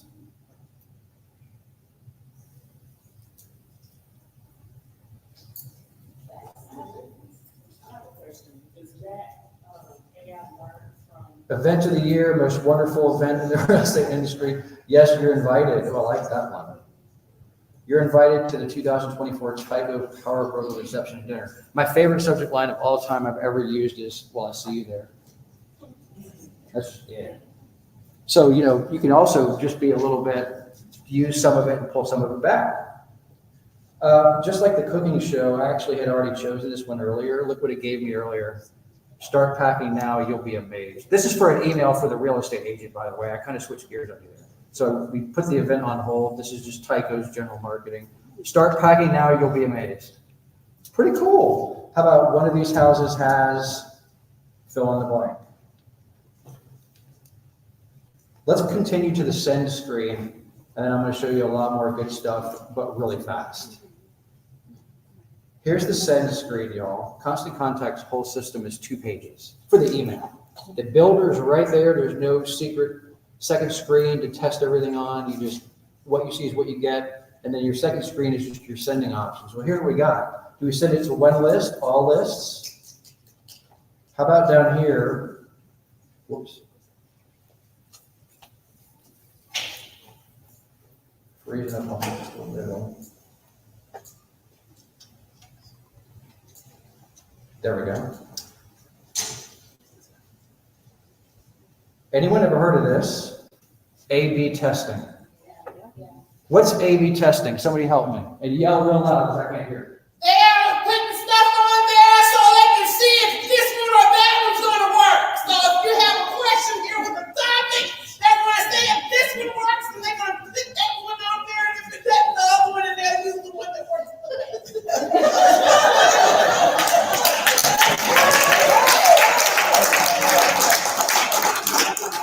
Can I get some checks? Not most of that, but I need you to say it. So A/B testing means you have ideas and you hang up this struggle of, is it perfect? And you say, just tell me what's perfect. The biggest struggle I see with my consulting clients is everyone thinks that the job is to go from where they are now to a great marketer. And they see this as one step. And it's not. It's when you have systems that tell you open rate, click rate, segment people for you based on their activity to give you that leg up and that insight. What your marketing experience becomes is a dialing in process. Here's what I think worked. Here's my best ideas. Interesting. I'm going to take this cue. People ask me all the time, when do I send my email? I go, well, if you have a list of 500 people or 1,000 people and you don't know, pick 3 days and split test the send time to 333, 333, 333, I don't know what the other thing is.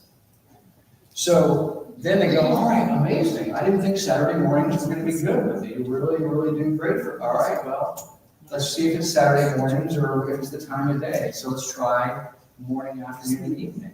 And you just click into place just based on what, because your list, no matter if it's 50 people or 500 people or 5,000 people or 10,000 people, your list is going to be a dynamic group of people that have their own lifestyle. They all have these mobile devices that they're looking at random times. They have, night owls and early birds. So your database with AI and subject line split testing will kick back to you what works.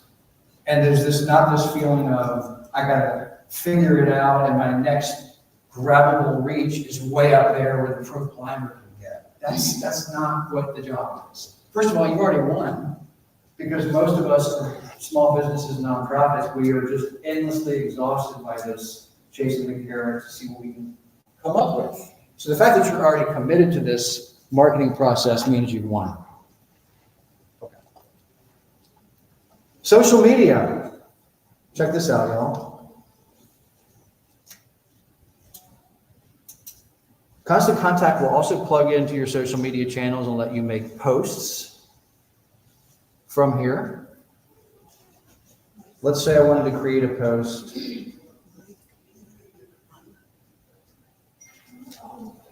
And the same event, let's bring it back. Now you can also do your captions, your pictures, your videos, however you want. Post it now, schedule later. You can have multiple platforms. But there's our friend, Right with AI. All right, are we doing an announcement, promotion, reminder? What's our tone? Make me a social post. So what you're seeing in here, y'all, in a product that's $10 is a little bit of a shortcut to maybe using a lot of AI tools and then having to then manage getting that into your marketing. What you've got here is something that's right for flow with you. So, okay, I'm doing my email, boom, boom, it's right there. I'm doing my social, there it is. I'm doing a landing page, there it is. Can I ask a question real quick?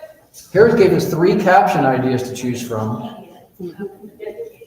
We're gonna hold questions in order of time, so we're gonna hold the questions, but guess what? He has a whole entire table, and we'd love for you to visit him at his table once he's finished. Absolutely.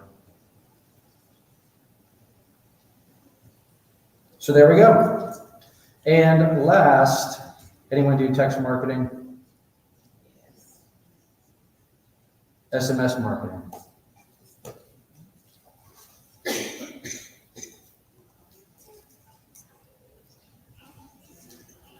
Okay, y'all, and last is what I started out that was just released 3 years ago or 3 weeks ago. This is the full campaign builder. What if I went in here and I said, all right, I want to create an entire campaign. What's your goal? This is also the big hurdle when people are building campaigns, is they don't really know what angle to take. So this starts you with your goal. And this walks you through and lets you answer questions about your marketing, your focus, the purpose, the dates of the campaign, 1 month, 2 months, whatever. What should your tone be? Choose that again. And look, y'all, it builds a whole entire campaign. Now that takes a couple minutes. So I'm going to click off of that and finish by just showing you the completed version.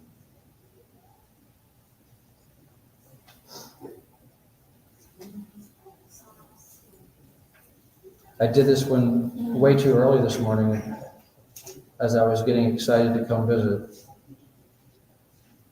And here we go.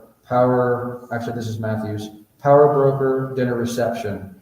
An email, a social, an SMS, social and email, social, SMS. These are all timed out. They have different intentions. They have different cues to tell you what you should be focusing on. And boom, just like that, you've got a whole framework with the marketing steps built. And now you're painting by numbers, basically. So this is the extra juice that came out literally into Constant Contact about 3 weeks ago that lets you really pull and tie it all together. So I am going to be back at my table for a while longer. I'm going to pass it to the next speaker. We don't have the PowerPoint slide, but just remember this, constantcontact.com/activate, which is my company name. constantcontact.com/activate. It's also on the QR code on the postcard on my table you should take. That's preloaded with the SBC discount.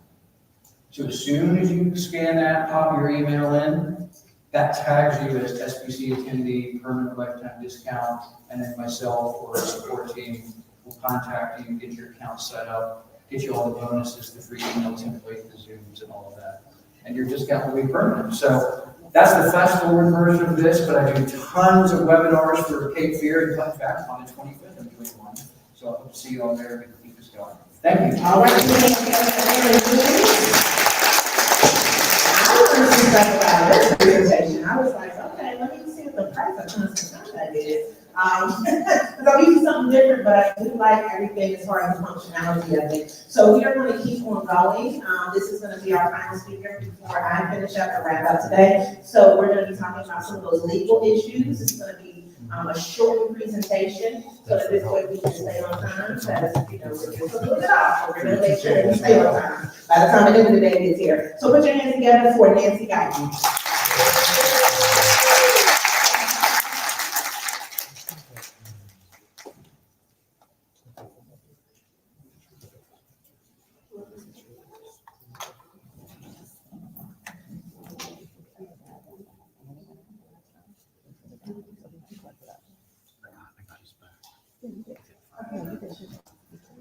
everyone.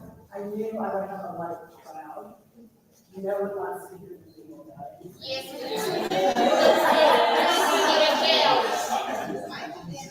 But good, yeah, okay, good. Well, so I love this little highlight. Isn't it fun? But now time for the visual. All right, there's a lot of stuff going on. Okay. There we go. So when we're talking about the legal aspects of using AI, it's all about protecting yourself as much as you can from risk. And that's really the focus of this. It's a balancing act between the innovation of AI and the ethical and legal implications of using AI. It's new technology, which is so much fun. Who doesn't love new technology? So of course, there's no rules. We do not have, Congress has not passed any specific AI legislation. There's only a few states that have, like 9. We are not one of them. So it's an unknown. We talk about that. So there's hardly any rules. It's find out as you go along while trying not to get yourself sued for some blatant action. So the big deal is keep yourself informed and pay attention. Okay, so the risk factors you look at, and this is the biggest one, well, there's really 2 big ones, but data and privacy protection, which is related to security leaks, and the IP, intellectual property risks with copyright. There's also other questions that arise about open source licensing compliance. If your AI is not in compliance and you're using it and you're violating it, you are actually at risk. Of course, if there's any special client confidentiality over and above the regulatory data protections you have to do, you've got, if your company has liability for that. You can be sued if you're negligent. That means you're not paying attention to these issues and you don't care about them and it's impacting somebody. You can be sued civilly and you can grab whatever insurance coverage you can. My guess is there's not going to be a ton of protection because everything's unknown. We do not have a real legislative place to operate.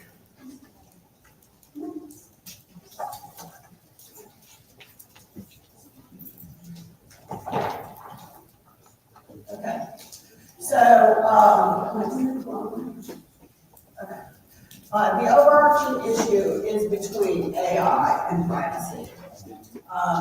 The need to respect an individual's privacy and dignity while recognizing the innovation that's hitting us. It's about obtaining consent, okay, and avoiding inadvertent discrimination or bias and maintain fairness and equality. All of these things are what the issues are surrounding the data and privacy of AI. Okay, why is this one? There we go. Okay. So the AI uses personal information to make predictions. That's the whole basis of it. And it's gathering whether you're using it for yourself or your small company, or you're using outside third-party ChatGPT or anything like that.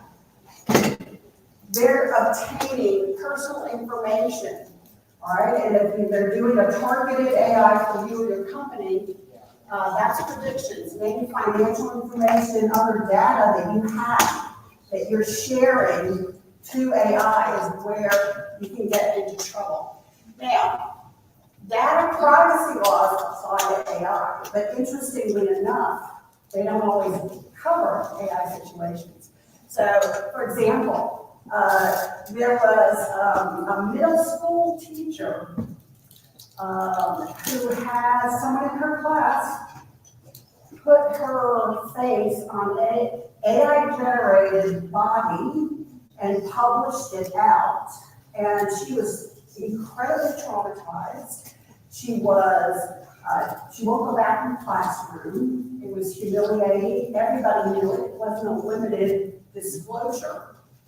It happened in Pennsylvania, and Pennsylvania laws did not cover the situation because it was The prosecutors wanted to prosecute, the school system wanted to do something, they couldn't do anything because there was a gap and AI did not come within those statutes.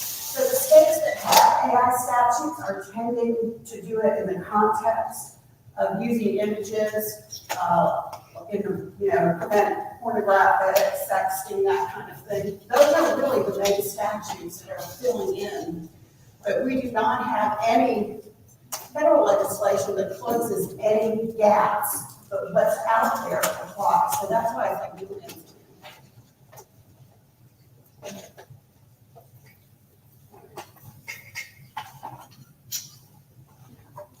Okay, so you want to use strong encryption. Strong encryption is very important. Provide your customers information. The collection, data collection from the AI tools is going to give them, significant risk. So you want to collect the minimum data you need for your use. So you're not exposing information you don't need out there. So whenever you're using your AI tools, make sure that you're only inputting the information they need, not everything about your client that you may have in your file. And use embedding measures early from the day you start to protect your use. That's about the best that you can do. Okay, so the other issue is using third-party tools at work. Okay, where somebody's using ChatGPT and who doesn't do this, lawyers do this in their offices for Pete's sakes. All right, but that increases the risk of protected data may be inadvertently uploaded into those tools that you're using and become part of the larger training tool, the generative AI, and that creates real exposure for you. So you really should have some protocols in place to limit the type of use and what they can do. So, if you're drafting for a lawyer, drafting a document which you're inputting information, maybe even client names, you're in big trouble. Okay, so if that gets into the training, it exposes you to liability for breaching the confidentiality of private information you have. You get caught. All right.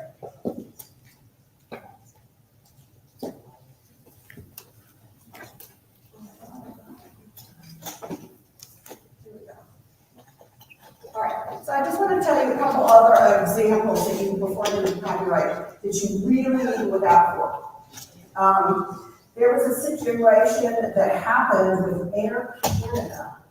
They put they were using their AI, and the AI was answering all kinds of questions, and somebody had a death in the family and was trying to grab a flight with a bereavement discount, and the chatbot told him that he just needed to book his flight and his fare would be reimbursed within 90 days as long as he submitted his request. That is not the policy of Air Canada. It was completely and totally made up. There was nothing in the protocols, and so it went to court, and the court ordered them to pay him. So that's an inadvertent, that's a not testing your system. One of my favorite ones, there was a lawyer in federal Circuit Court of Appeals. I think it was out of Maryland or Pennsylvania, and he submitted a brief. Well, when you submit a brief to the court, it lists, you make your argument, you have all these case citations that support your point of view. That's what your brief is, and that's what the court makes the decision on. So he used AI to help him with his brief, and they made up a case that didn't exist that stood for the proposition he was arguing. And oh my gosh, he got, of course, he didn't know his fault. He didn't check all the citations to make sure they were real. He's just assuming they're doing that. And so he was swatted hard and had to pay big fines, and of course was humiliated nationally all over the place. So those are the things you really have to look out for when you're using AI, is so that something doesn't go out there. I'll just tell you something that happened to me this week. So I do a lot of closings as in addition to business law. And I have this one mortgage company, and it was the lender. And they had rolled out their AI, and typically, when you get a request from the lender, you tell them who in your office is handling the closings, and they get on the list, everything gets taken care of. I'm not on that list anymore, I don't have to be. So they sent me a title request. I responded, I just got it yesterday. It'll be 4 days before I get back. I'll get back to you, please add my legal assistant onto it. They ignored it. I got either 2 or 3 emails every single solitary day asking me the same information and not acknowledging receipt of anything from me. So that was really, really bad customer service. So, here we go. Okay, this is what a copyright is. And on Tuesday, I taught my copyright class here, so you missed it. But it's a tangible product of an idea. So you have an idea, but you have to turn it into something, okay? It provides you protection against derivative works or similar works that somebody does, against anybody making or distributing copies, displaying or performing works publicly. So it's your idea you have, and you put it in some kind of concrete form. All right.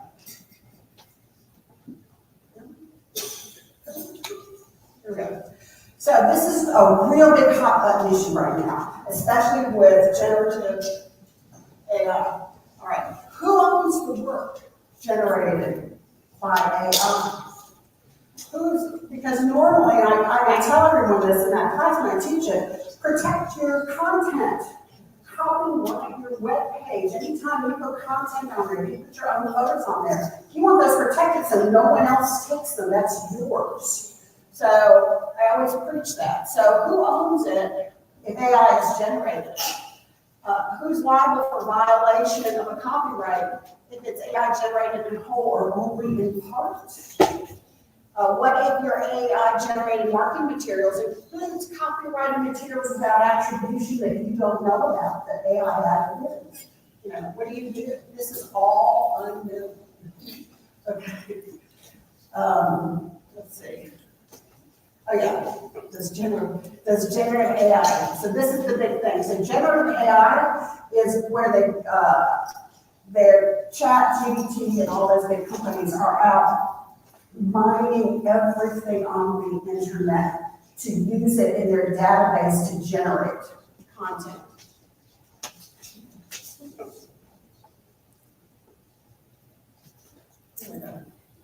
Okay. So, can any AI company use your copyright or anybody else's copyrighted material and protected work to generate their own content? Can they create content that contains copyrighted work? And can they create content if the work of a third party can be detected in the work? These are all the issues that are generating around copyright. Okay, so they're calling 20, I think I missed a page somewhere. No, okay, 2024 is the year of the copyright in AI. Everyone's got it. It's the trend.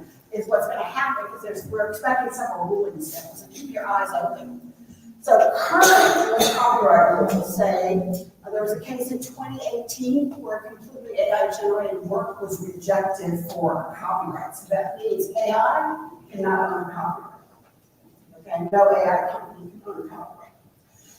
In 2023, this graphic novel sought copyright, Zarya of the Dawn. It was generated both by AI and a human. The human wrote it and the AI produced the images. So the U.S. Copyright Office copyrighted the text, but not the images. So anybody can use the images, nobody can use the text. Interesting. Very interesting. It gets even more interesting here in a second. milestone. This is probably the fastest I've ever spoken on. Okay. Oh, yeah. Until the law develops with rules for you, you're in no man's land. So just do the best you can not to do anything blatant is what I'm going to tell you. You've always got the trolls in the legal world are the ones that want to sue you for copyright violations and all these other things where there really is nothing to the case and they just want you to pay them money to go away. So be careful of those trolls. But ask for permission if you know. If the owner refuses or you can't find the owner, replace it with your own original work or somebody else who gives you permission to use it. That's about the best you can do, which is not much. All right, so these are two cases we're looking for. The New York Times sued Microsoft and OpenAI for using their AI systems of the wide scale, sorry about the typo, copying of its copyrighted content.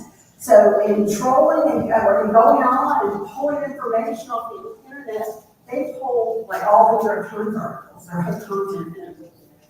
There's a bunch of authors who have filed class action suits and should some have some activity this year. John Grisham, Game of Thrones author, Mike Huckabee, all published works. There's about 3 different class action suits going, and they were using their copyrighted work in AI training. Okay, and as I said, that's the big sort of issue: who owns it, and can AI even use it to help generate? So this is the innovation that changes things, the game changer against work and effort that's copyrighted. Getty Images, right? They sue because they're using Getty Images to train to produce something probably close to Getty Images, right? There's a bunch of visual artists and music publishers who also have pending lawsuits. And of course, let me go back.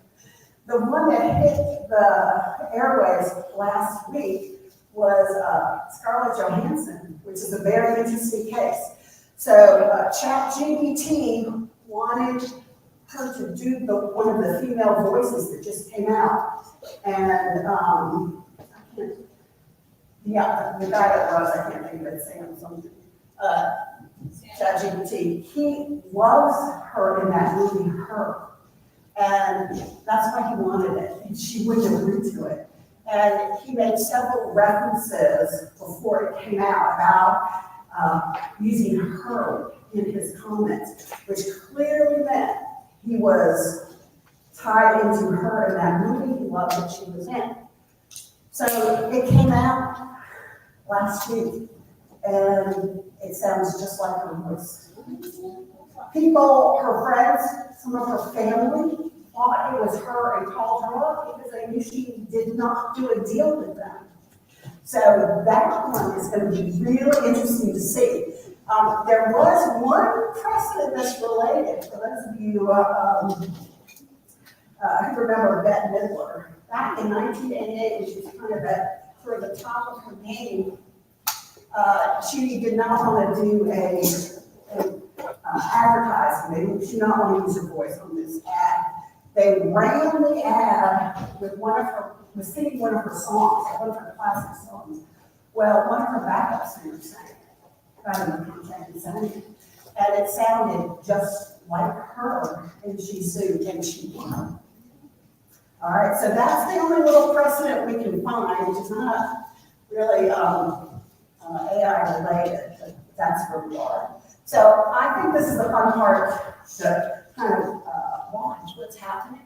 I think it's exciting when we have a game-changing technology and no one knows what to do or how it fits into what we're doing. So we're going to be seeing what rolls out in the next 2 or 3 years. Key issues of concern, I just want to summarize for you. Data collection, be very careful. This is also something that's going to start getting a lot more attention. Discrimination and bias based on how they're mining and what they're mining and what they're producing. Kind of reminds me of that Air Canada case, right? Where who knows what's going to be produced and create discrimination and bias based on what's coming out. And that's especially going to be acute also in more AI is used in surveillance and monitoring technologies, all right? And so that's something to watch out for. There are also people that are starting to use AI to review credit scoring, if they're doing credit scoring in the business, or in their hiring decisions. So that's very scary. The Department of Labor did issue a rule this year, a few months ago, that says if they're using AI, they have to comply with all federal laws, including discrimination and everything else. So they're trying to pull something around it, but it was a rulemaking decision. It was not legislation. And then, of course, copyright violations by generative AI. So those are the issues. So follow the key court cases, keep up to date on the regulations and compliance the best that you can, even though you're the end user. Really try and protect the privacy of your clients. Develop protocols and guidelines and try and keep within those guidelines. Monitor your employee compliance because you may have a policy in place about using third-party AI during work time. And you want to make sure those are being followed so there's not an inadvertent disclosure of what's going on. And be flexible and adapt to what happens. And yeah, that's all I got. So, so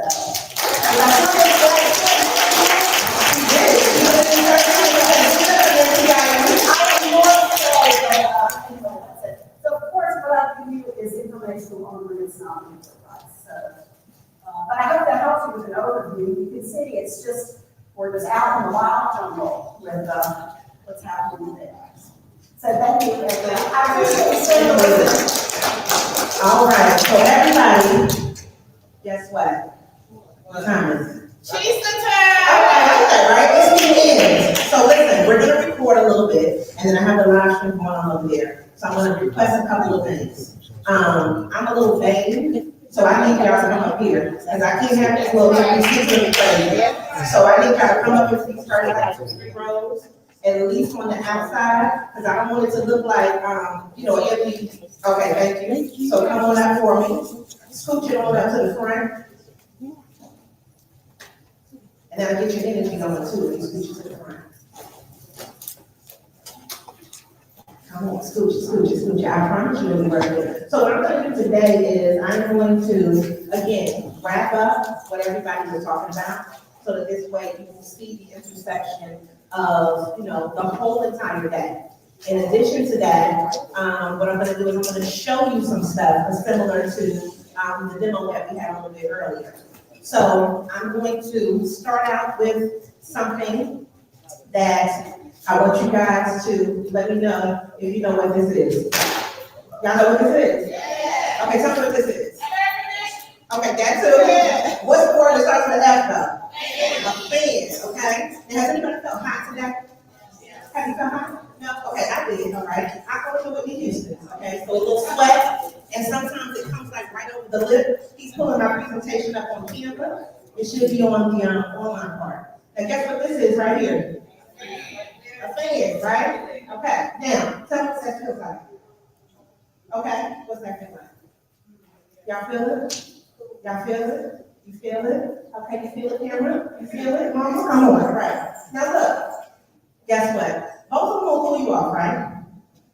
Right? Both of them will cool you off. Well, let me come back to this one. You see that? Feel the difference? You feel the difference? Y'all feel the difference? Okay, come on, you feel the difference? Okay, okay, let me let you know, right? She said, okay, you can't have it if you apart like this. Okay. So, what's the difference in those two things? More coverage, okay, what else? Somebody else? Okay, all right. Now, that's what I was going for. She said manual or mechanic, right? So I want you to understand, and I want to do a real life example because that's what I need you to think about for AI. Okay?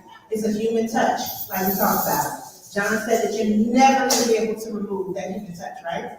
If you notice, the one that I did gave a whole lot more air, right? It made a sound too because it gave a little entrance, okay? This one does a really great job. But guess what's going to happen with that one? And what happens with battery, guys?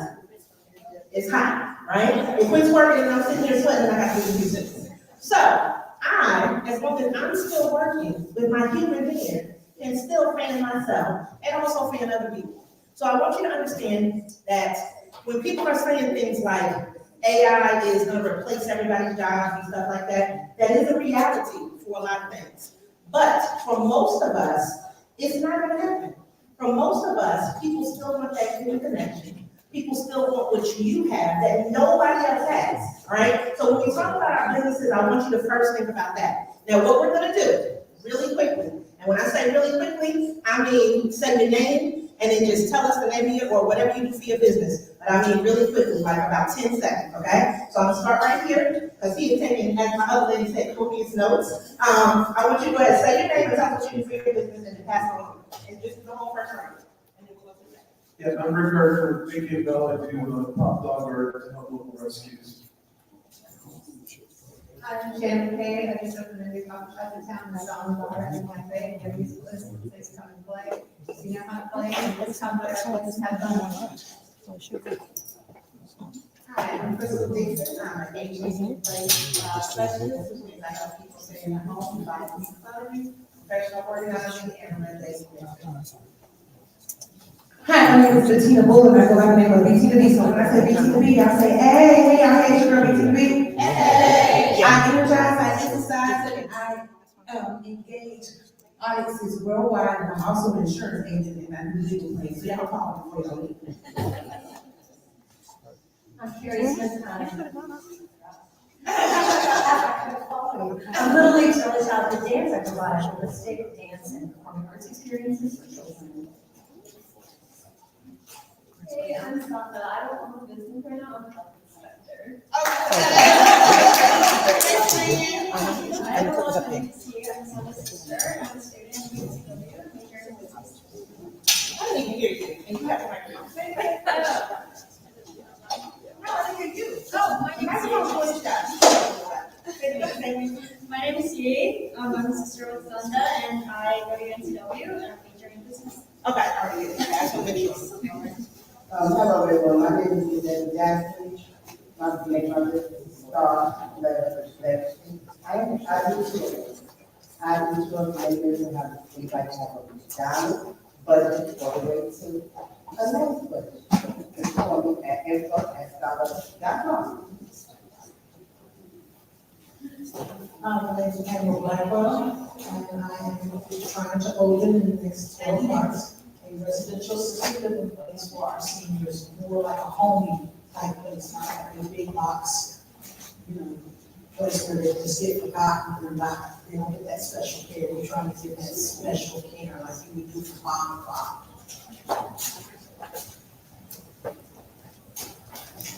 Hi, my name is Katie Stefano. I am a women's health and wellness coach. And I go honestly. Good afternoon. I'm all the way from Lenore County. My name is John Thompson. I am the vocational rehabilitation coordinator at Youth Enterprise. We help people with disabilities, find employment, but I'm seeking to open my own nonprofit because we found out that a lot of times we get the job, they don't keep it because of soft skills. So my business is going to train them early on soft skills so that they can get long-term employment with the job that they do. Good afternoon, my name is Lauren Ritter Driver, and I have a medic and a specialist in business counsel.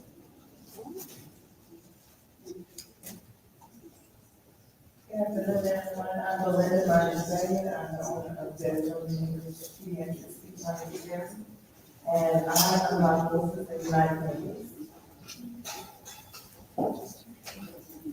Good afternoon, I'm Brian Vinciera. I am track escape games in Jacksonville, and I'm happy to be here. Hello everyone, I'm Josephina Martin. I'm a digital online business owner doing attraction marketing, leveraging social media platforms. Hi, I'm Brittany Hollister. I'm from Southport. I have Throwbacks, Axe House, and Board Game Lounge. And we also now have pinball. Representative, we're Wanda North Hollow. We own the mobile notary solutions. If you need anything notarized, we are here for you, reach out to you, we'll meet you anywhere. Thank you. My name is Vance Smith. My company is Truth and Image Business Media, so I focus specifically on business media, whether photography or videography. Small, short form, long form, I can work on that. And then I've also now ventured into the podcast space as well with a mobile podcasting setup that can go on location. Hi, I'm Tina Medlin. I'm the founder of Warrior Braids Ministry, and we are a ministry to help support and encourage people with chronic illnesses through Warrior Boxes, support groups, and podcasts. Good afternoon, my name is Frida Clifton. My business is Simply Chic by Frida, specializes in handmade jewelry. Hey, my name is Brandon Moore. I'm representing for Mama's Hobby, which is my mom brand. It's Terry Williams and Greg. It's an online, art gallery. Check it out. Purchase it in that form. Hi everyone, I don't know where to look. My name is Jen Cook. My fledgling company is Jen Cook Creative. Under that umbrella, I do portraits for businesses and families especially. I've been doing that 27 years. And I think that I'm growing the writing side because I have a background in journalism and I'm an English teacher. I think I'm growing the writing side to help people that have a message to get out there with self-publishing so that they can get that message out there. And I think I'm going to be helping people with course creation for digital courses. But that's still kind of like in the learning phases of those things. But they're passionate. I'm passionate about them. Hi, Mary Ryan, CPA, certified taxpayer. I help small businesses build their wealth by reducing their taxes with IRS-approved strategies. I'm Ann and I am her sister, and I help her with her business. Practice administrator. Hi, I'm Clarice Brody. I'm an occupational therapist and founder of my company, Amplify OT. I provide educational resources on Medicare policy, billing, and advocacy for occupational therapy practitioners and healthcare workers. So I have a podcast, a blog, I'm an influencer, and then also have online courses that are used both by practitioners, companies, and universities. I'm Brittany Smith, owner-operator of Flora and Fauna Festivities, bringing nature programming to more rural areas, from pre-K classes all the way up to adults with alcohol limits.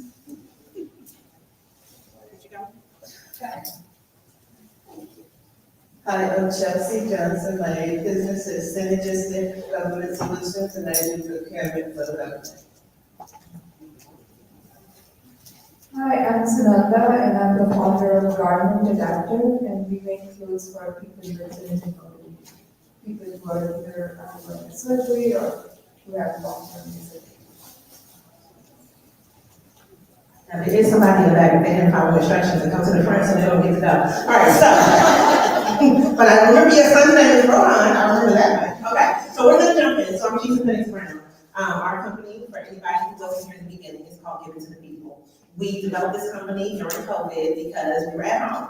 And it just made sense to say, let's put the synergy that you have together. So we are like what we like to call ourselves a mental wealth company, getting your mind right and your money right. And we use that through teaching classes. So how many of you have been on my classes online? Because I know a bunch of you have. Okay, good. So some of you came because of the classes online, and we really appreciate that. And we also do curated conferences like this in order to bring people together in person because, again, we need that human touch. I'm also the author of a book called The 90-Day Focus. We do podcasting, and I really focus on goals with that book. So I'm here to wrap it up because you have 90 days. Now, hopefully in life you have more than 90 days, but let's just focus on your next 90 days of business. And so our goals are for you to think about what goal setting you want to do over this next time frame. In addition to that, you have to prioritize, right? And I'm going to talk about KPIs and measurement. And I'm going to show you some stuff too. Now, one of the things that I like to do is always make sure that people have a linear way to think. And so the way I do my presentations is we listen, we look, and then we do the things. So I'm gonna do the things at the end, but this is also gonna help you. Now, if you want to, inside of the presentation, I'm gonna have a QR code where you can actually click on the site that I want you to go to, and then you can kind of download it on your phone, do some stuff while you're here, and this can also help you with improving your business. So, this is the book, you can get it on Amazon, if you would like to, we do have some over there, but, just let me know if you need a book by the end. We don't have enough for everybody, so that's why we didn't put them out on the table, but Amazon has enough for everybody, sound good? Okay, all right, but if you want a signed copy, we can do a signed copy for you today. We try to do everything all at once. The opposite happens. We get nothing done. Instead, pay attention to what gets results. Do more of it, and do less of everything else. Did you hear that message? Okay, how many of you are trying to do everything? Why are you trying to do everything? I like that point. You're the only one that's gonna do it, right? What you say? Stubborn? Ooh, I like the stubborn one too. So listen, this is the thing. AI can help you to maximize your time. AI, there was a question that was here earlier about creativity. AI can, in my opinion, actually help you be more creative. Because I'm one of those people who I like to call a solutionist. So if you give me a problem, I'm probably gonna give you 2, 3, 4, 5, 6, 7 ways to fix that problem. But all of that is going to depend, again, like I said, my favorite C word is capacity, on what you want to do, on what you're willing to do, what your budget is gonna allow you to do. All of those things play a factor into it. So there were questions earlier about how much is AI. Now, this is the thing. I use ChatGPT, and since I have the paid version, she has a name, just like everything else, and her name is Chatty, okay? Me and Chatty get along like you would not know, okay? Chatty has helped me get a bunch of money. I love Chatty, but I also understand that she can only do what I tell her to do. And so when I say that, remember earlier there was a question that was asked about inputting information, right? Like when the marketing question was asked.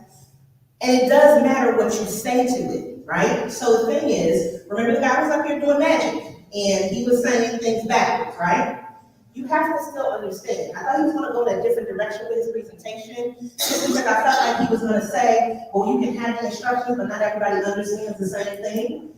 But he didn't go in that direction, but it's okay. That's the direction I thought he was gonna go in, and then he gave somebody a pineapple in so but you have to kind of look at what you're telling it. So it's the same thing as you can tell a kid to do something, and they might understand it, but then they may need more clarification. You may need to give it more specific instructions, okay?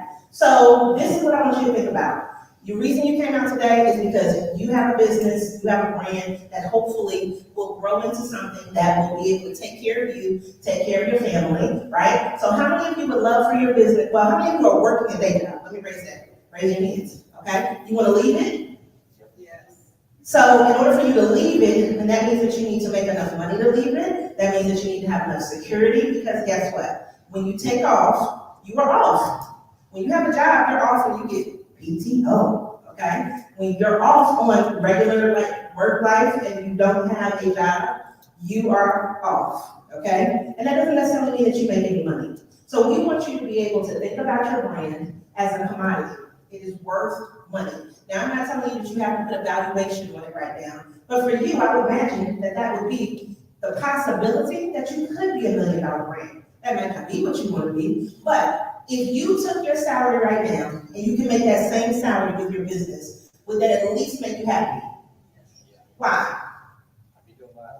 Yes, but you still be getting paid for it, right? Okay, so our goal is to be able to take all of the AI and to be able to utilize it in order to multiply our efforts, okay? Now, I have a virtual assistant, but me and Chatty talk probably once or more times per day.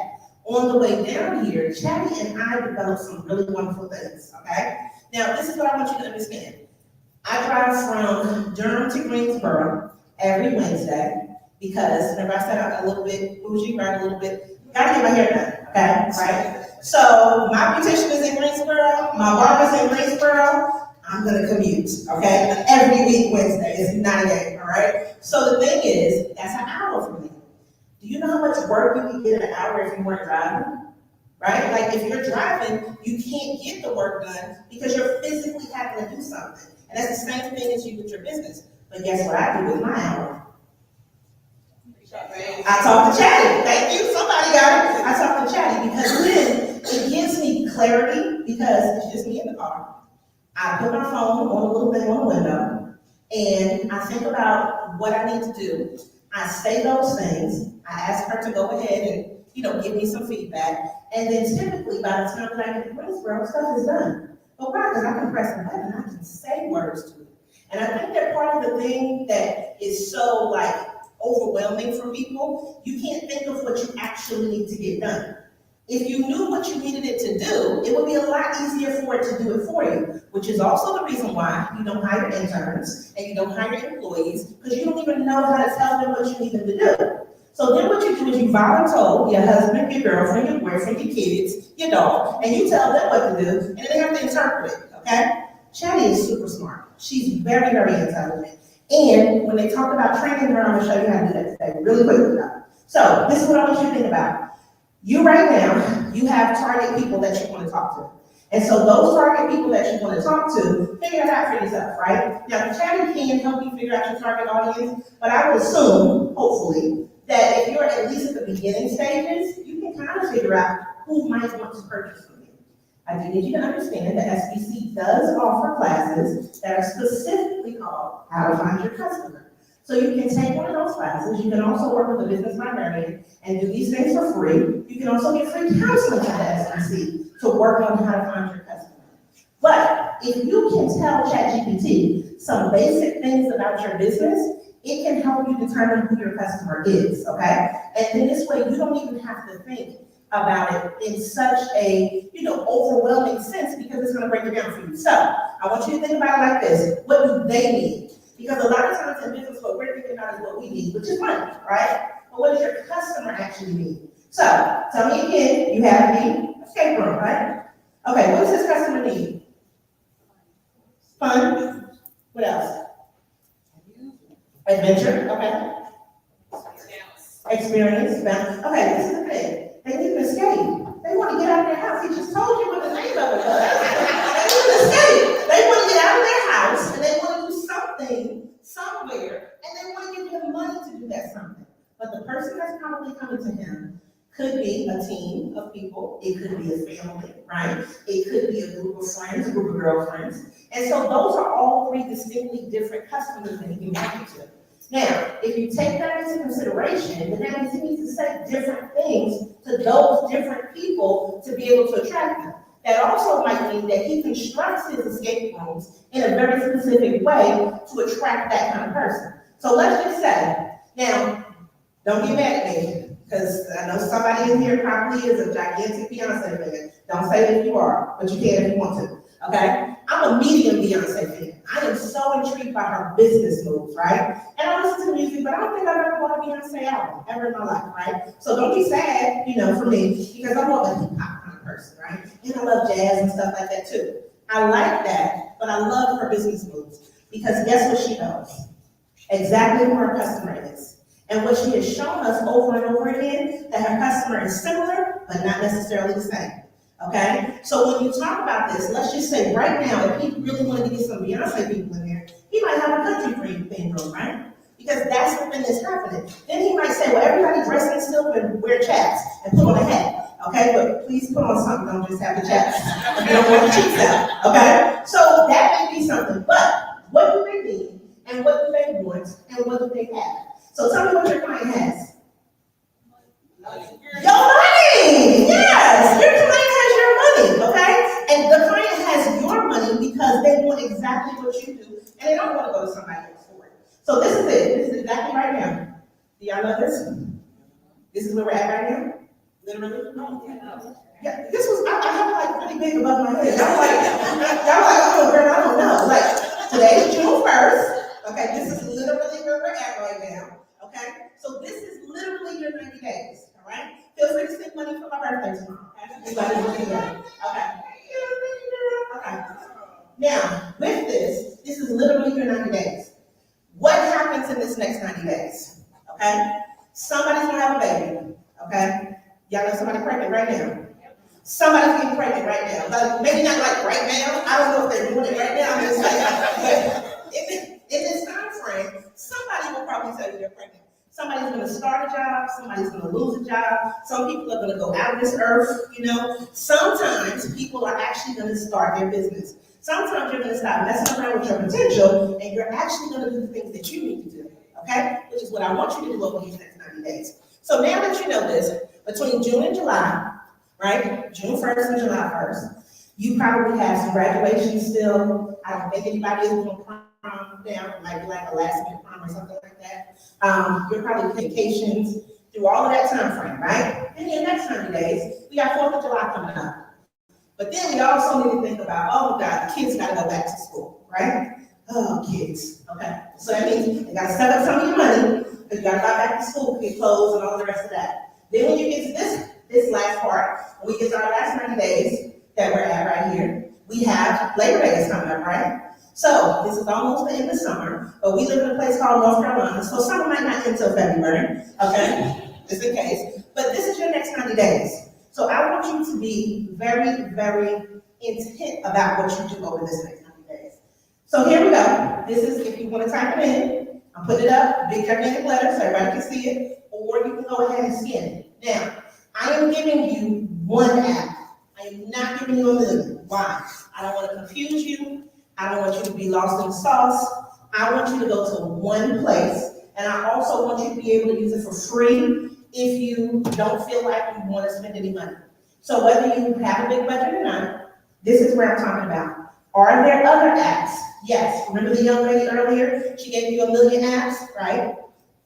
I'm not trying to say that that's not a good thing, because they do a lot of different things, just depending on, you know, what you're trying to use it for. But I'm just giving you something that is easy for everybody to use. Is it easy for you to tell me what you do today? Like, was that easy? That's what I'm doing. That's what you need to do inside of this particular platform.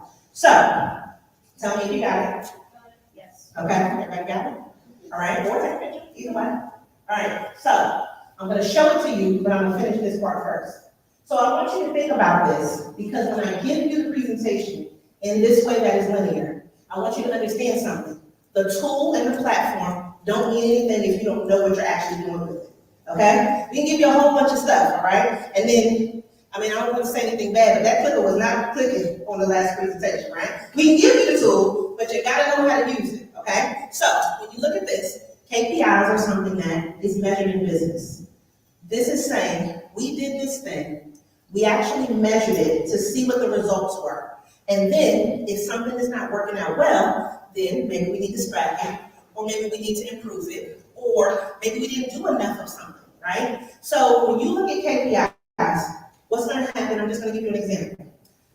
At the end of this presentation, there's gonna be another QR code, and it's gonna give you a thing for you to rate this presentation, right? So you can see how good it was. All right, whatever the best stuff is, I'm gonna just tell you now. Go ahead and give it that, but feel free to do whatever you want to do. I'm just telling you advance. But the thing is, I still wanna know what you thought about today, what you thought about the presentation. All of those things do matter, because then what it does is it helps us to be able to be better for you, okay? So for your business, you need to look at your KPIs. So I made a small list, but for everybody's business, these are some things that you can consider, all right? So take a picture, and then what I want you to do is I want you to look at this, and I want you to pick one. I know it's difficult. I know it's really hard, but I want you to pick one, and just FYI, I had to do like a copy paste, so that last one is duplicate, so you can just separate that one as views, like if you got a video, and then just make the last one listens, okay, just in case.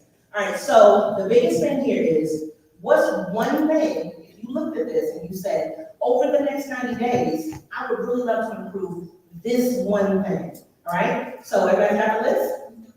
Okay, all right, what's the one thing? We're gonna let 3 people kind of say it out. What's the one thing you want to improve? Brands, email, and then website traffic. You said brand engagement, okay. Emails and website traffic. Okay. So whichever one of these things you chose, and I'm not saying that you can't choose multiple, because I'm giving you multiple that you can actually evaluate for your own business. But whichever one of these things that you chose is the most important thing, how about you focus on that for the next 90 days? Okay? Because what happens is things grow when you actually pay attention to them. Okay? Now, if you want to do the whole entire list, how about write it down, figure out what it is, and I literally mean me, I know you've been here for a long time, today or tomorrow, okay? Because then this way you can start Monday off fresh. So you'll know what your numbers are or whatever you're trying to measure from today. So if you don't feel like it, because you're like, oh my God, I'm so overwhelmed, I was just so excellent today, I peopled so much, and I can't people anymore. If you're feeling like that, then that's okay, because I understand what it is, because my husband is an introvert, and so he is peopled out almost, okay? And it's been me and him most of the day. He's like, he's not peopled out. He's got a little more people energy in him, just a little bit though. It's about to conk out probably around 5, all right? But you know, who's my introverts? Introverts, you are peopled out, are you not? Okay, thank you. And even if you're not an introvert, it's time for dinner or something, right? Okay, so you are hungered out. Okay, no matter what it is, it's a long day. But we want you to end out in a very energetic way. So once you figure out what this is going to be for you, and you say, if you did on the first, then you can go and you can see what you want to measure. Now, this is what I do. You have alarms in your phone, like on your calendar, you can set up a match. Go on your phone right now. And if you know you're not going to do it today, then don't put today's date. Go to July 2nd and then remind yourself to go ahead and check your numbers. Then go to August 2nd, remind yourself. Now, if you really want to be fancy, then what you do is you just set a reminder for perpetuity, and then every month on the 2nd or the 1st or whatever, it will remind you to check your numbers, okay? Now, I'm a big believer in doing this. So I started doing this with MileIQ. How many of you use MileIQ? MileIQ. So, MileIQ has saved me so much money. Did you drive here today?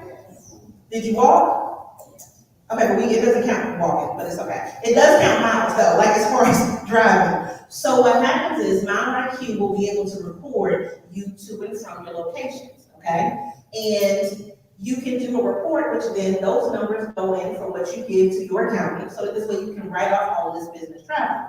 So everybody that drove here today, this is business travel. You going back to your destination is business travel. That should be accumulated based on the mileage rate per year, okay? And so what happened was, even though I was using it, I was waiting until the end of the month to do those numbers. Do you know what you did every day last month?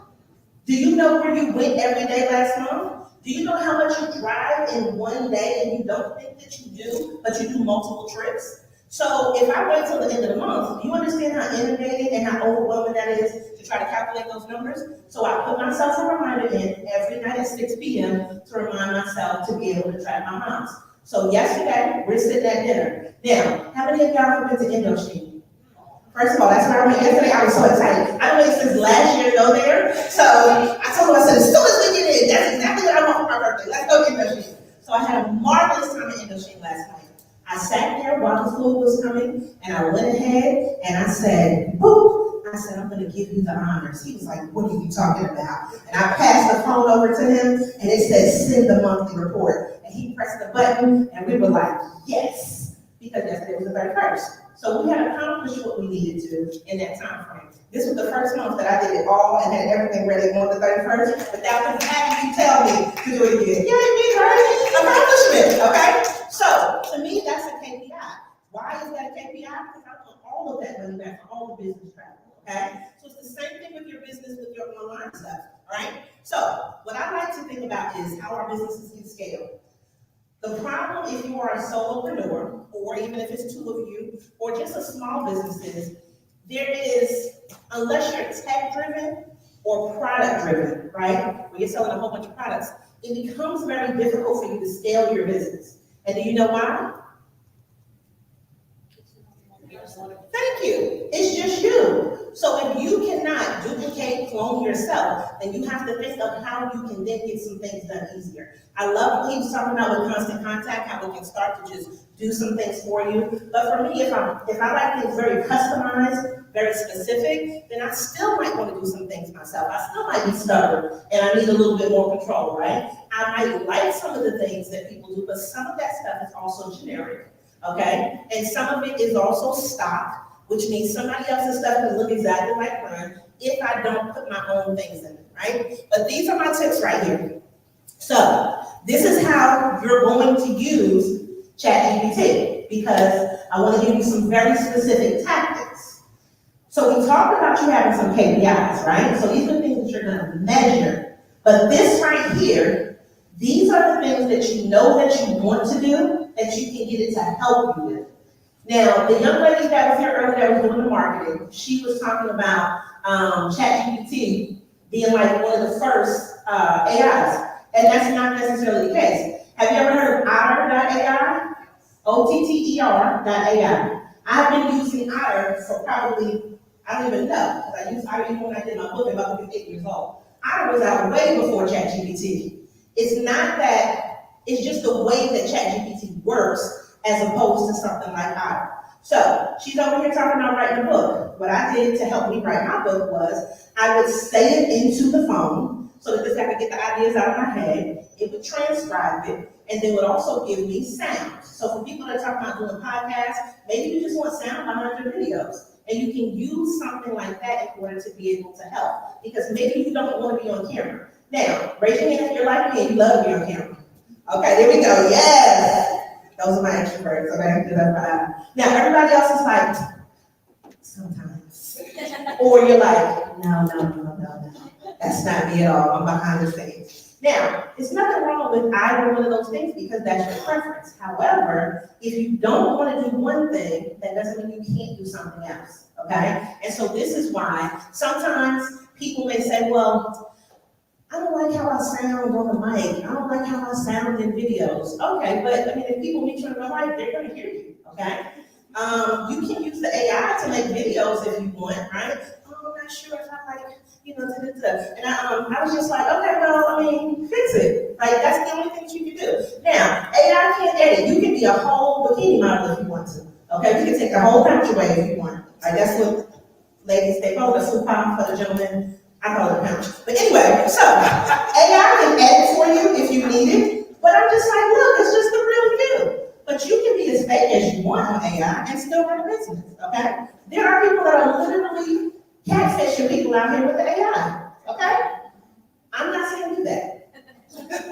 I mean, unless it works. If it works, then go ahead and do it. But I am just saying that you can have a visual representative for your business. You can, just like Benjamin was here with his lovely accent, right? You can have a whole lovely English lady speaking for you. Okay, Mrs. Doubtfire, come here. You can have a whole Mrs. Doubtfire. It just depends on what you want, okay? So, now that you have that, no, we're not there yet. Okay, I'm gonna leave that up for a second. And then we're gonna show you some stuff in real life. So I listened to what you guys said, but I think that one of the biggest things is you have to see things sometimes in reality in order to really kind of get the hint. So I'm gonna show you this. So this is ChatGPT. I'm already logged in. I have the paid account. And the reason I'm showing you this is because you won't see this on the free account. So if you said, is it worth me spending $20 a month? It's up to you as to what your budget is. But it took me maybe 2 months, and I'm saying 2 months is a really good time frame, to really train it.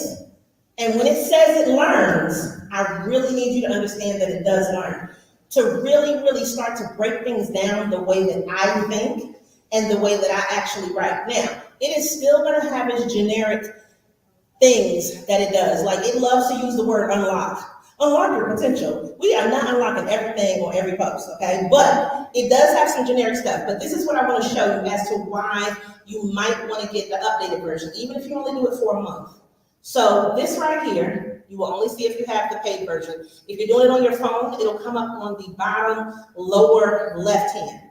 So this right here, customize my GPT. So I want you to see what I told them. I told them, Give It to the People is a business based in Durham, North Carolina. The company focuses on creating curated conferences, professional development, and business development training. Chisa Penix Brown is the chief curator of Give It to the People. Montrell Brown is the CEO of Give It to the People. Chisa is the author of the 90-Day Focus Your Action Plan for Success and the host of Give It to the People live podcast, as well as Real Ass Affirmations podcast. Check that out if you need something. It's got a lot of cussing in it. All right. Our goals, because I wanted to tell it everything I needed to know. Our goals are to increase attendance at all events we host, to attract primarily women and BIPOC people. We want to always have a diverse audience that is primarily business owners, entrepreneurs, and business support organizations in the NC entrepreneurial ecosystem. And I told it when speaking on behalf of Give It to the People, always use us, we, and our terms, okay? So then I said, remember she was talking about tone earlier? People kept talking about tone. I want you, ChatGPT, Miss Chatty, to respond in an upbeat and positive tone that is professional and friendly. I told it that my post should always be suited to fit Twitter, and I did that because Twitter is the shortest one. Twitter only allows you to put in 240 characters. So if I know I want to keep things short, because I'm a person that likes to talk a lot, so I write like I talk, right? My husband says that, what you say to the people? I'm the run on sentence? Yeah, I'm the run on sentence, and you're a period? Yeah, okay, so he literally told it. Y'all can watch the video, it's on YouTube. He told him like I'm a run on sentence, which is true, right? And then he's always putting commas in and putting periods and punctuation, because he's like, first of all, man, get it together. But I do write like I talk, which is what most of us do, right? And I told it that I want my blog post, if it were writing that, to be between 200 and 500 words, creating posts that address pain points and attract clients as a primary goal. And I told it to address me as Chisa. And then I had a client who loved like APA style. So I said, okay, well, let me put an APA style in writing, right? So by me doing this, hold on, let me show you one more thing.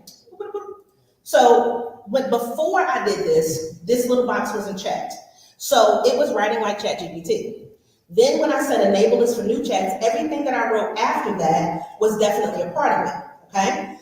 So if we look, what it will do now it will do this part even if you use the free version. So over on the side here, you see that it has the things that I have asked it for in the past, okay?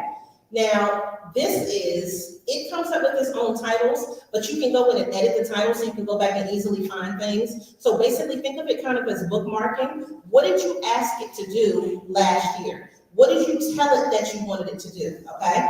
So when you start to look at this, then you can kind of break down some of the things that you're talking about, the things that you want people to learn about, whatever tips they are. And some of this is for me, but some of this is for clients. And so then this way it gives me an opportunity to be able to go back and see, what did I say to you? What was I thinking about? And then I can go from there and continue, okay? So look at this. We have goal setting and accountability. Now I'm just going to show you. This is a simple one. So this is where I started working with this presentation today. You see this? All right. You see that was a long time ago. But I said I wanted it to do goal setting and clarity. And what I wanted to do was, and I'm going to read it to you real quick. This is the session I'm teaching. Session 1, goal setting and clarity, my learning objectives. I wanted it to craft clear and actionable business goals, define and track key performance indicators, develop a strategic plan for goal achievement, establish a personalized 90-day plan for success. And I told it this series is a journey of empowerment and accountability to turn your aspirations into achievements. And I told it, develop an email to prepare students to come with their calendar, 3 measurable goals, and they want to achieve for business over the next 90 days, and to have a financial goal, either specific number or percentage increase that they want to have. So that was me telling it. Did I tell it everything that I needed it to know? You think, right? So then what it said to me was, hey, if this is the email, get ready to achieve your business goals. Hello, amazing entrepreneurs. I hope this message finds you well and filled with excitement for our upcoming session on goal setting and clarity. As we gear for session 1 of Empowering Our Journey, I want to send you some important details to ensure that we get the most of our time. Now, because when I went back up here, did I tell it when I was doing it? Did I tell it where? I didn't give it a location, right? I didn't give it a time. So what it does is it's like, well, Chisa, go ahead. Here's the date, the time, and the location. All these little emojis are already in there for you. So whether I was doing it online or in person, then I could just take that part out and I can fill that in if I needed to, right? And then I told it what I wanted it to do, but then it delineated it out into 3 different things, right? So that this way it's like, bring your calendar, bring 3 goals, and then a financial goal. Then, because I told it what I wanted to do, it broke down the learning objectives. So listen, my mind knew what it wanted to do. And I know your mind knows what you want to tell it. Tell it all the things in any kind of crazy which way jumble you want to tell it, and allow it to take your thoughts and then put it into something that's tangible and something that's professional. So you see how I told it all of this, because I was thinking all of those things, but then it broke it down in a really nice email. And it told you about empowerment and accountability. I'm excited. And then this is the one thing I think I'm going to tell her. I don't like warm regards. I usually like to do something other than warm regards. So usually I'll probably change that to anticipating your reply or, something else, right? So that's the only thing I probably, don't particularly care about. And I also don't like emails that are the start where they're like, I hope this email finds you well. Well, what if the email doesn't find you well? What if I'm in a state of distress, okay? So that's the only thing that I don't like about it that it does. But now, this was probably about 2 months ago that I did this. So now, this is a course, right? Which kind of set up for what we're doing today. So now, I want you to give me 3 different things that if I'm teaching this course to you, that maybe what else might I want to create? Because this is the email to God's people. What else might I need? I need some social media? Okay, what social media? What are we doing? What account? TikTok? Okay, so I'm gonna do that. Now, the only thing is it's not gonna create a video or anything like this on here, but let's go with TikTok. So hold on. Can you hold the mic for me, good sir? So I can talk and type? Because I can't do both of those, unless I put on a lavalier. LinkedIn? Instagram, that's right. Instagram and LinkedIn. Okay, so I'm gonna tell it, create a video, okay, if I can spell right, a video script that is, and I'm gonna tell it 30 seconds long, okay? Because I don't want it to be too long because people don't pay attention after that. For TikTok to advertise this course. Okay, now look how quick it's gonna do it. And I want you to see why we're doing it this way. So I'm glad you said TikTok. Did you see what just happened? Okay, so tell me when you look at this. I told it, create a video script that's 30 seconds long for TikTok to advertise and spell that wrong, but this course. Now, what does the first thing say? Opening scene. Why does it say that? Because we told it for TikTok. And it knows that TikTok is a video platform. So it told me for my opening scene, I should have some energetic music playing. I should also put a text overlay that says ready to achieve your business goals with a little teeny mini rocket emoji, okay? Now, when you do videos, do you think about what the text overlay should be? Or you just out there just doing videos? Okay, exactly. So she was like, yeah, girl, we're just doing videos. I saw you, right? So the thing is now you can be, remember when I said more creative? You weren't even thinking about what the text overlay was going to be because you were just going to say the words that you were going to say. And then, do you see what this says right here? Cut to who? Jesus. Why does it say that? Because I trained it to say that. It didn't used to say that. It would have just said, hey, cut to whoever it is speaking into the camera, upbeat and enthusiastic. Now, first of all, mind your business, ChatGPT, because I might not want to be upbeat and enthusiastic. But it told me to be that way because why? But I told it that I want my stuff to be energy, right? You see what I'm saying? So then it says Chisa. Okay, I'm going to pretend I'm Chisa. Hey there, entrepreneurs. Are you ready to turn your business dreams into reality? Join me for session 1 of our goal setting and clarity course. Now I'm supposed to do what? Look, cut to some quick clips of Chisa teaching, students engaging, and dynamic visuals of calendars and goal setting. Now, logically, would you have thought to do that next? No. Why not? You just thinking about getting your message out. Exactly. But now do you see what I'm saying about the creativity portion of it? Yeah. So the thing is, what if I never thought about that? But let me tell you what I would do. What I would do is I would set that camera up in the back, I would set that camera up over there, and I would record this, and then guess what I would have? Clips of me teaching energetically. Okay, do you see what I'm saying? So the thing is, it gives you the ideas. It makes you think slightly differently because you're thinking for the platform. You're not just thinking, I just want to get my message out there. Now, do you want to get your message out there? Yes. Absolutely. But now it gave you a visual. So his job, because of what he does, his job is to chop all that up and put it together. Okay? That's what he does. He's supposed to think of that stuff for you. But guess what? It makes it much easier and I'm sure cheaper if you already have content to give to him. You see what I mean? So now, could you chop it up and do it yourself? Absolutely, right? But you have to think about that. So then it told you to tell me to cut back to me holding a calendar smiling. So now I'm going to get a calendar smiling. Thanks. Thanks,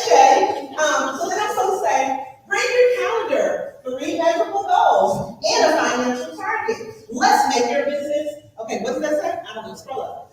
I don't know what we're making our business yet. Let's make your business soar, okay? Then so we'll hold the thing, and then it says, I'm going to put a text overlay. Sign up now, let's achieve together. And then put the website link, so that they can get it to people.com. And then I'm supposed to say, now look, what did that say right there? She's supposed to do what? Which means you what?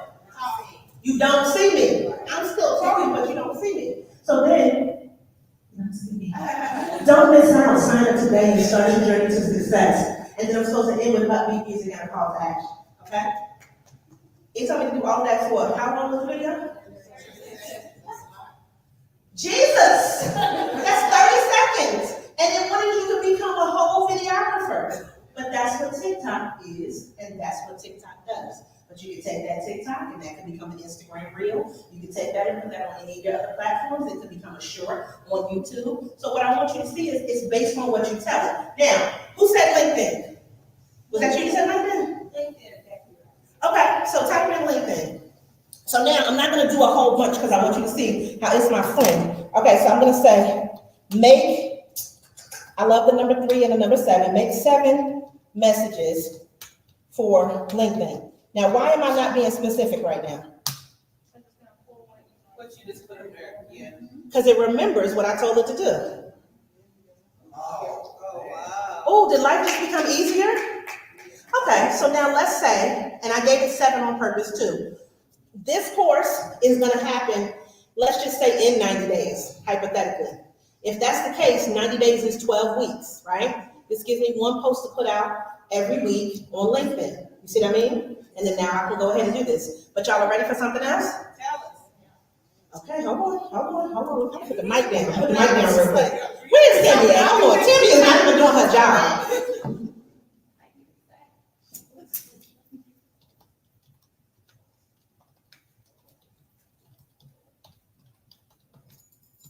Oh, that's good. Oh, wow, that's good. Yeah. Hold on, gotta spell it right. Yeah, you know when you're on a different thing, the buttons aren't the same height, so Yeah. it's like your fingers don't know who to talk to. Oh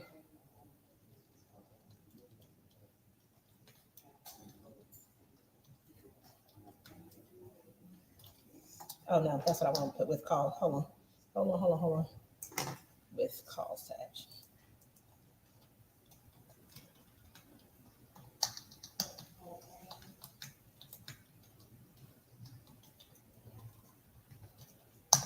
Okay, so I told you, create a 90-day marketing calendar with Instagram, LinkedIn, and TikTok. I wanted it in a chart. I told it I wanted it to give me my calls to action. Okay. Did you even think of 1 post in this amount of time? Y'all don't even have a post in your mind, do you? Y'all are just like, look at Chatty go. Because what did I tell her I wanted her to do? I gave her a time frame. I gave her the parameters. And I told her to put it in a chart because for my mind, it would be a lot easier for me to see it in a chart, right? And so now if you do this, you can go ahead and copy and paste these things.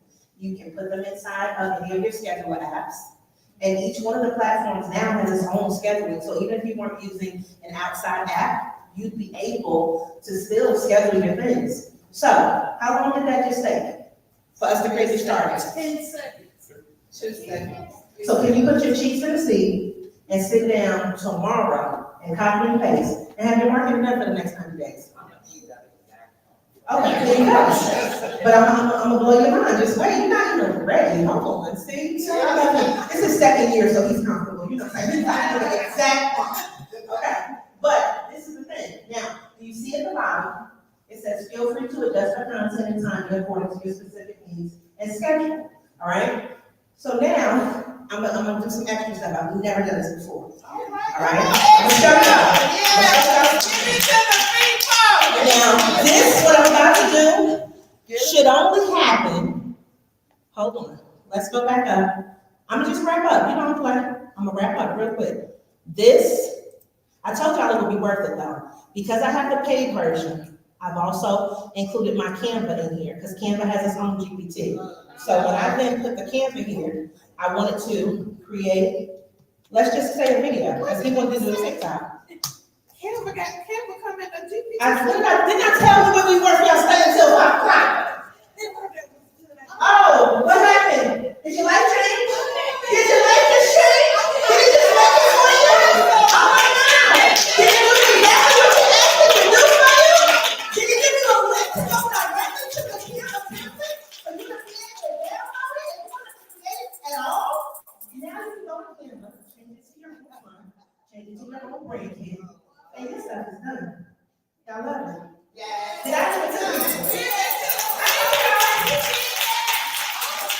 Now, again, this is the paid version.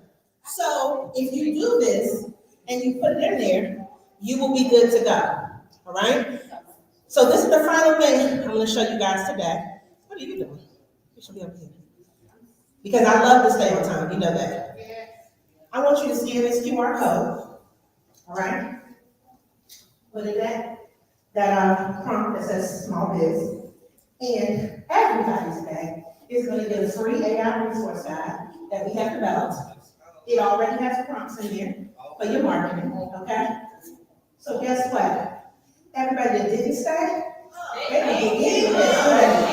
Oh, they feel bad. They feel real bad that they didn't stay till the end of the day. Now, how many of y'all drove from really far, like more than 30 minutes? We did. Did you get your money's worth today? Okay, so this is what I'm telling you. I love going last because I feel like the people that stay to the end really, really deserve the best. Okay, and I wanted to make this day impactful for you. I wanted to make it something that would be actionable and not just let me just tell you what it can do, which I think is wonderful. But when you can see it in action and you can see how to use it for your own business, it makes a huge difference. All right, so put your hands together for yourselves. Once you finish your bag, stand all day. And then, once you're done, you know I want to take one final picture with all my last people that stay to the end. Okay? I got a question. Yes, ma'am. Can we just say give it to the people for her one more time? 1, 2, 3, give it to the people! Thank you, thank you, thank you. Girl, you did that. All right, so I'm going to put this up. Oh, shoot, hold on. I got to do one more thing. Because this is what I want y'all to have at the end. Okay, this is what we're going to do. Thank you for being Hey, that's my song. traveling down the road and back again. Your heart is true, you're proud and confident. And if it's true, everyone knew. You will see the biggest gift of me. The contest will say thank you for being a friend.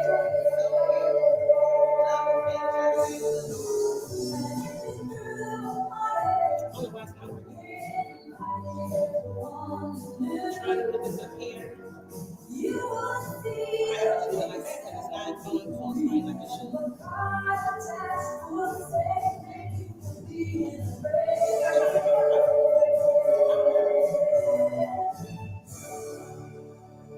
All right, so I have one final QR code. I guess it's no repeat. I wasn't expecting that. Yeah, it's not letting me show it the way that I want to. I'm gonna just put it up here like this. So this is the QR code for you to get in contact. There should be enough cards. I should have enough cards over here. So if you want a card over here, let's get a card. Either the Black Biz Summit, which is coming up on August 2nd, and then anything general, so whichever one you want, it still goes to the same place for you to be able to connect with us. So whether you stand there or you take one of those cards up there, you'll still get to the same place, okay? So let's get our final picture. Give yourself a round of applause. I love it.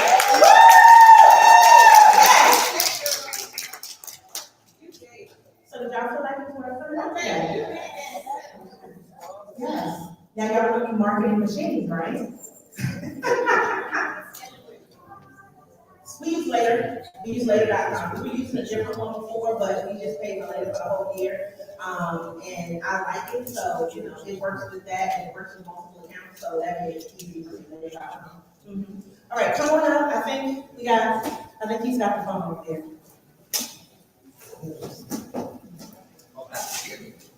Look, are you working now?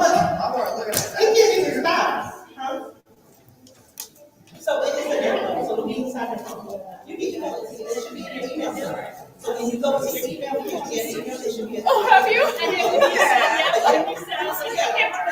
Okay. Yeah. Let's see, do you have a card? Perfect. I have one adjunct at St. Matt's. Oh, so tell me more about that. Yeah, students with data design. And she's looking for someone to kind of work with and learn from, and she already knows how to tailor clothing and all that kind of stuff. So I'll definitely give you my card. I think we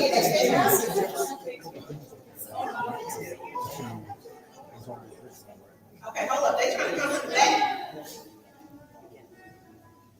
Okay, you got everybody? I think you might have to good. Okay, one big smile. Are you gonna count for us? Give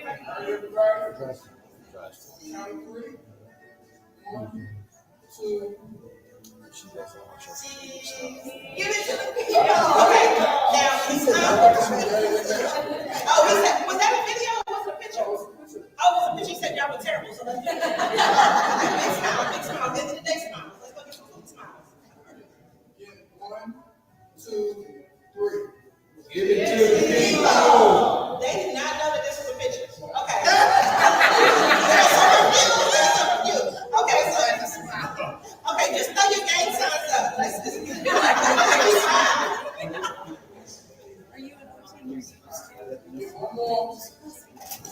Just take it. That's like her time.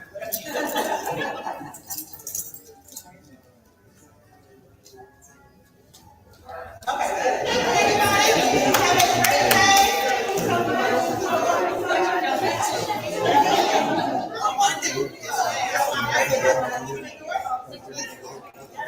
Thank you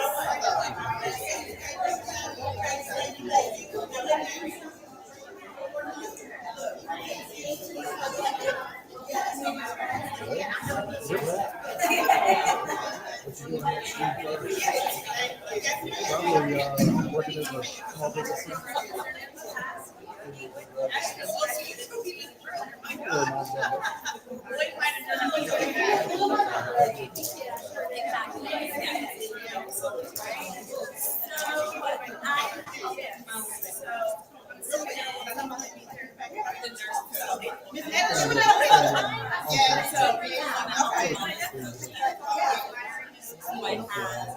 Now, there are more that you can add. I didn't know about the customer. I haven't done it.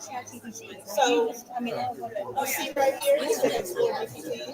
Go in there and look at the other stuff. So you might have some other things that are in there. And so this, and then you got to put this connected. So then when you come over here, that's the one thing that you learn. But then when you come over to here, oh shoot. It gives you a link, it shows you when it's coming up. Like if I click this, because my hand is already there, it's editable. It's right here. What am I doing? Why am I not? Thank you so much. Yes, ma'am, you are so welcome. Yes, ma'am. Okay. Hey Sharon, how are you? Oh, thank you so much. I appreciate it. But I'm glad y'all enjoyed it today. Yeah, I came early and yes, huh? We live in, originally from New York, but I live in Durham now. Yes. And can I have your card too? All the parts over there. Okay. No, you see what I'm doing. You know Robert, I'm good. Robert should know me by now. Robert's got me good. Robert has been the absolute best. So tell them Robert needs a raise.